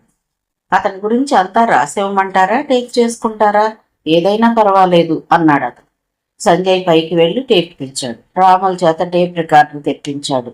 సంజయ్ చెబుతుంటే అతను టేప్ రికార్డర్ అడ్జస్ట్ చేశాడు. అరగంట చక్కగా తన అనుభవంలోకి వచ్చిన విషయాలన్నీ చెప్పాడు. చంద్రశేఖరం గారు ఒక్కసారి రఘును గుర్తు తెచ్చుకున్నాడు. నెలలు గడిచిపోయాయి. అందరూ కుదుట పడ్డారు. సంజయ్ ఇచ్చిన ప్రకటనకు రెస్పాన్స్ లేదు. చంద్రశేఖరం గారు దాదాపు తన కాలమంతా రామకృష్ణ మఠంలో గడుపుతున్నారు. దినమంతా పనిలో గడిచిపోతుంది. రాత్రి మంచంపై వాలితే పాత జ్ఞాపకాలు మనసును తొలిచివేస్తున్నాయి. అతను గంభీరంగా ఉండాలని విశ్వ ప్రయత్నం చేస్తున్నాడు. తండ్రి కోసం ఇంటికి వస్తాడు. పనివారికి అనుమానంగా ఉంది. సంజయ్ను గాని చంద్రశేఖరాన్ని గాని అడిగే ధైర్యం లేదు. ఎంత ఉదారంగా ప్రవర్తించినా ఆచోను ఇవ్వలేదు. ఆ రోజు ధైర్యం చేసి లౌకికంగా అడిగింది రాజామణి. నా అంచనా ప్రకారం చిన్నమ్మకు పురుడు రావాలి. ఏదైనా తెలిసిందా బాబు? పాలిచ్చి అడిగింది. ఏది ఇంకా రాలేదు. ఇవాళ రేపు వస్తుందేమో శుభవార్త అన్నాడు. చంద్రశేఖరం నిద్రపోతున్నాడు. ఈ విషయాలు ఆయన వినటం సంజయ్కి ఇష్టం లేదు. అలాగా అంది నిరాశగా. అప్పుడే టెలిగ్రామ్ మెసెంజర్ వచ్చాడు. సంజయ్ వెళ్లి సంతకం పెట్టి తీసుకున్నాడు. మీకు ఇష్టమైనా కాకపోయినా మీకు కూతురు పుట్టింది. మీ భార్యకు సీరియస్గా ఉంది. మీ బిడ్డను మీకు అప్పగించాలని తహతహలాడుతుంది. ఆదుర్దాగా అడ్రస్ చూశాడు. Private nursing home. అది విజయవాడలో ఉంది. మీ భార్య చావు బతుకుల్లో ఉంది అన్న ఒక్క మాట అతని హృదయాన్ని బద్దలు కొడుతుంది. ఏమిటి చిన్నబాబు? ఆదుర్దాగా అడిగింది రాజామణి. రాజామణి, నువ్వు ఇందాకే అడిగావుగా, నాకు కూతురు పుట్టింది, వెళ్ళాలి అన్నాడు. కూతురు పుట్టిందని సంతోషించాలో, పూర్ణిమకు సీరియస్గా ఉందని విచారించాలో తెలియలేదు. పెద్దయ్య గోరు, మీకు మనవరాలు పుట్టింది, నాకు పట్టుచీర అరిచినట్టే చెప్పింది రాజామణి. రాజశేఖరం ఉలిక్కిపడి లేచాడు. ఏమిటి రాజామణి, ఏమిటి కంగారుగా అడిగాడు. చిన్నబాబుకి కూతురే పుట్టిందయ్యా, కూతురు పుట్టింది. చంద్రశేఖరం ఒక్క ఉదుటను లేచాడు. ఏమిటి, నా కోడలు అడ్రస్ తెలిసిందా? అవును బాబు, టెలిగ్రామ్ వచ్చింది. రాజామణి, ఎంత చల్లని వార్త చెప్పావు. అతను జేబులో ఉన్న నోట్లు తీసి ఆమె పైకి వెదజల్లాడు. అతను ఏమీ తోచనట్లు నిలబడ్డ కొడుకు భుజం తట్టి కుదిపాడు. పదరా, ఇంకా నిల్చుని ఏం చేస్తున్నావు అని ముందుకు నెట్టాడు. సంజయ్ నైట్ డ్రెస్లోనే కారును బయటకు తీశాడు. బీరువా తీసి డబ్బు మాత్రం తీసుకున్నాడు. మీరెందుకు నాన్న అన్నాడు ఇబ్బందిగా. అక్కడ పూర్ణిమకి ఏదైనా అయితే తండ్రి స్థితి ఏమైపోతుందో ఊహించలేని మూర్ఖుడు కాడతను. అదేం ప్రశ్నరా, నా కోడలు ఎన్నాళ్లకు నా సొమతినిచ్చింది. దొక్కలా ఉన్నాను, నాకే రోగాలు అంటగట్టకు అన్నాడు కోపంగా. చేసేది లేక ఇల్లు రాజామణికి అప్పగించి బయలుదేరారు. దారిలో ఎవ్వరూ మాట్లాడలేదు. ఇద్దరూ గంభీరంగా ఉన్నారు. నోరు విప్పితే ఏం అప్రియమైన విషయాలు వినవలసి వస్తుందో అనే భయం పట్టుకుంది. తెల్లవారుతూ ఉండగా విజయవాడ చేరుకుని అడ్రస్ అడుగుతూ నర్సింగ్ హోమ్ చేరేసరికి 8 గంటలైంది. సంజయ్ తన ఆందోళన దిగమింగి నిశ్చలంగా గంభీరంగా దిగాడు. అతను ఎదురుగా వచ్చి విష్ చేసిన వ్యక్తిని గుర్తుపట్టలేదు. హలో సంజయ్ గారు, ఇటు అన్న వ్యక్తిని చూసి ఆశ్చర్యపోయాడు. 6 నెలల్లో ఇందుమతి జుట్టు సగానికి పైగా తెల్లబడింది. పూర్ణకి ఎలా ఉంది? ఎలా ఉందని చెప్పను, గాలిలో దీపంలా ఉంది. మీకు తెలియచేయవద్దని ప్రమాణం చేయించుకుంది. నిన్న ప్రసవం కాగానే అమ్మాయి అని చెప్పగానే ఏమనుకుందో మీకు టెలిగ్రామ్ ఇవ్వమంది అంది కళ్ళొత్తుకుని. తండ్రి కొడుకులు గదిలోకి వెళ్లారు. ఊయలలో పడుకున్న పాపను చూసి ఒక్క నిమిషం పులకించిపోయారు. తెల్లగా బొద్దుగా ఈ ప్రపంచంలోని పాప పుణ్యాలతో సంబంధం లేనట్లు పిడికిళ్లు బిగించి కళ్ళు మూసుకుని ఉంది. అచ్చు నీ పోలికే సంజు, అదృష్టవంతురాలు అన్నాడు ఆయన. సంజయ్ పేలవంగా నవ్వుకున్నాడు. అతను పూర్ణిమకు దగ్గరగా వెళ్ళాడు. నీరసంగా తెల్లగా పాలిపోయిన ముఖంతో పడుకుంది. ఆర్తిగా ఆమె తల నిమిరాడు. అక్కడి నుండి వెళ్లి డాక్టర్ను కలుసుకున్నాడు. She is upset and weak. మా ప్రయత్నాలు మేము చేస్తున్నాం అన్నాడు అతను. స్పెషలిస్టులను తీసుకొద్దామా? ఓకే, అలాగే చేద్దాం. 2 గంటల్లో విజయవాడ జల్లించినట్లు గైనకాలజిస్టులంతా నర్సింగ్ హోమ్కు వచ్చారు. మందులు ఇంజెక్షన్లు వచ్చాయి. కళ్ళు తెరిచింది, కానీ పూర్తిగా స్పృహ రాలేదు. ముంగురుడు సవరిస్తూ కూర్చున్నాడు సంజయ్. చంద్రశేఖరం గారు మనవరాలను ఎత్తుకుని ఇందుమతి చెప్పే కథ వింటున్నాడు. నాకు పూర్ణిమ ఈ ఊరు తీసుకురావటం, సైకాలజిస్టుకు చూపించటం, గది తీసుకోవటం 2-3 నెలల వరకు తెలియదండి. నాకు పూర్తిగా తెలివచ్చిన తర్వాత ఎంత అడిగినా అసలు విషయం చెప్పలేదు. చివరకు నిందలు వేసి నిష్ఠూరమాడితే అప్పుడు చెప్పింది. ఏమని? సంజయ్ 2వ వివాహం చేసుకున్నాడన్నా. ఆయనకి ఇదివరకే వివాహం అయిందని నేను మోసపోయానని ఒకటే ఏడుపు. నేను బలహీనంగా ఉన్నాను, ఏం చెయ్యాలో తోచలేదు. ఆయనకు నాకు తెలియకుండా ఉత్తరం రాసినా మన ఉనికి తెలిపినా నా మీద ఒట్టే అన్నది. నాకేమీ పాల్పోలేదు. నాకు మిగిలిన ఒక్కగానొక్క స్నేహితురాలు. ఎలా కాదన్న చెప్పండి? మగవారంటే దానికి ఒక రకమైన పగ, ద్వేషం ఏర్పడ్డాయి అంది ఇందుమతి. తండ్రి కొడుకులు ముఖాలు చూసుకున్నారు. నిన్న కూతురు పుట్టిందని తెలిసాక ఈ ప్రపంచంలో ఇంకా ఆడపిల్లలు ఆత్మవిశ్వాసంతో బతికే అవకాశం లేదే. వాళ్ళ నాన్నకు టెలిగ్రామ్ ఇయ్యి అని స్పృహ తప్పింది అన్నది. గాఢంగా నిట్టూర్చాడు సంజయ్. నాన్న, మీరు హోటల్కు వెళ్ళి స్నానం చేసి టిఫిన్ తీసుకోండి, విశ్రాంతి కూడా అవసరం అన్నాడు సంజయ్. అలాగే పాపను పడుకోబెట్టాడు అతను. మా గది పక్కనే, వెళదాం రండి అన్నది ఇందుమతి. అతను ఆమెను అనుసరించాడు. సంజయ్ గది తలుపులు చేరవేసి ఆమె నుదురు ముద్దు పెట్టుకున్నాడు. ఆ తరువాత పిచ్చివాళ్ల కళ్ళు, నుదురు, బుగ్గలు తడిమేశాడు. ఆమెలో కదలిక ప్రారంభమైంది. అరగంటలో కళ్ళు తెరిచి ఆశ్చర్యంతో చూసింది. పూర్ణి ఆమె చేతిని చెంపకు అంచుకున్నాడు. మీరు మీరు అపనమ్మకంగా చూసిన ఆమె కళ్లల్లో ఏకీయత, కోపం పోటీ పడుతున్నాయి. అది సంజయ్కు హృదయంలో పిడిబాకు దిగినట్లుగా అయింది. అతను ఆమె పైకి వంగి జరిగింది 3 ముక్కల్లో చెప్పాడు. నీకు ఎవరిపై ప్రమాణం చెయ్యాలో చెప్పు పూర్ణ అన్నాడు. ఆమె జవాబుగా ఏడ్చింది, వెక్కి వెక్కి ఏడ్చింది. ఆమెకు ఆయాసంగా ఉంది. సిస్టర్ సిస్టర్ అంటూ సంజయ్ కంగారుగా పిలిచాడు. నర్సు, డాక్టర్ పరిగెత్తుకొచ్చారు. డాక్టర్ ఇంజెక్షన్ ఇచ్చాడు. తల్లి మనసు తనకు తెలిసినట్లు క్యారమని ఏడ్చింది పాప. సంజయ్ కంగారుగా వెట్టి కూతురును ఎత్తుకున్నాడు. సాయంత్రం అయినా అతను మంచినీళ్లు కూడా ముట్టుకోలేదు. ఇందుమతి కాఫీ, పెరుగన్నం తెచ్చింది. వద్దమ్మా, ఏం తీసుకున్నా పూర్ణిమతోనే తీసుకుంటాను అన్నాడు దృఢంగా. మర్నాటికల్లా చంద్రశేఖరం ఇచ్చిన టెలిగ్రామ్ అందుకుని శారద కొడుకుతో సహా వచ్చింది. 2 రోజులు మృత్యువుతో పోరాడి గెలిచింది పూర్ణిమ. పాలిచ్చింది ఇందుమతి. తాగండి వదినా, అన్నయ్య పచ్చి మంచినీళ్లు ముట్టలేదు. మీకేమైనా జరిగితే నేను బ్రతుకుతానా? ఆర్టిగా అంది శారద. పూర్ణిమ విపారిత నేత్రాలతో భర్తను చూసింది. మెల్లగా లేచి కూర్చుంది. పాల గ్లాస్ అందుకుంది. భర్తను దగ్గరగా పిలిచింది. ఆమె భావం గ్రహించగానే వాళ్ళు బయటకు వెళ్లారు. ఆమె కన్నీటితో భర్త నోటికి పాల గ్లాస్ అందించింది. ఒక్క గుక్క తాగి మళ్లీ ఇచ్చాడు. పెళ్లిలో పాలు, నెయ్యి, పంచదార కలిపి తాగినట్లు 2 పాలు తాగారు. ఆమె అలాగే అతని భుజంపై ఒరిగిపోయింది. ఎన్నో మాట్లాడాలని ఉంది, క్షమించమని అడగాలని ఉంది, నాటకం ఆడతారా అని నిలదీయాలని ఉంది. కానీ ఏదీ చేయలేక అతని చేతుల్లో ఒదిగిపోయింది. అతను నిశ్చింతగా నిట్టూర్చాడు. బయట చంద్రశేఖరం గారు నామకరణోత్సవానికి ముహూర్తం నిర్ణయిస్తున్నట్లుగా ఉన్నారు. శుభం. కథ విన్నందుకు ధన్యవాదాలు. ఈ నవల మీకు నచ్చితే ఒక లైక్ చేయండి, షేర్ చేయండి, నా ఛానల్ని సబ్స్క్రైబ్ చేసుకోండి, నన్ను సపోర్ట్ చేయండి. మీరిచ్చే ఒక్క లైక్ నాకు, నా ఛానల్కి ఎంతో సపోర్ట్ని ఇస్తుందండి. Thank you. ఉంటానండి.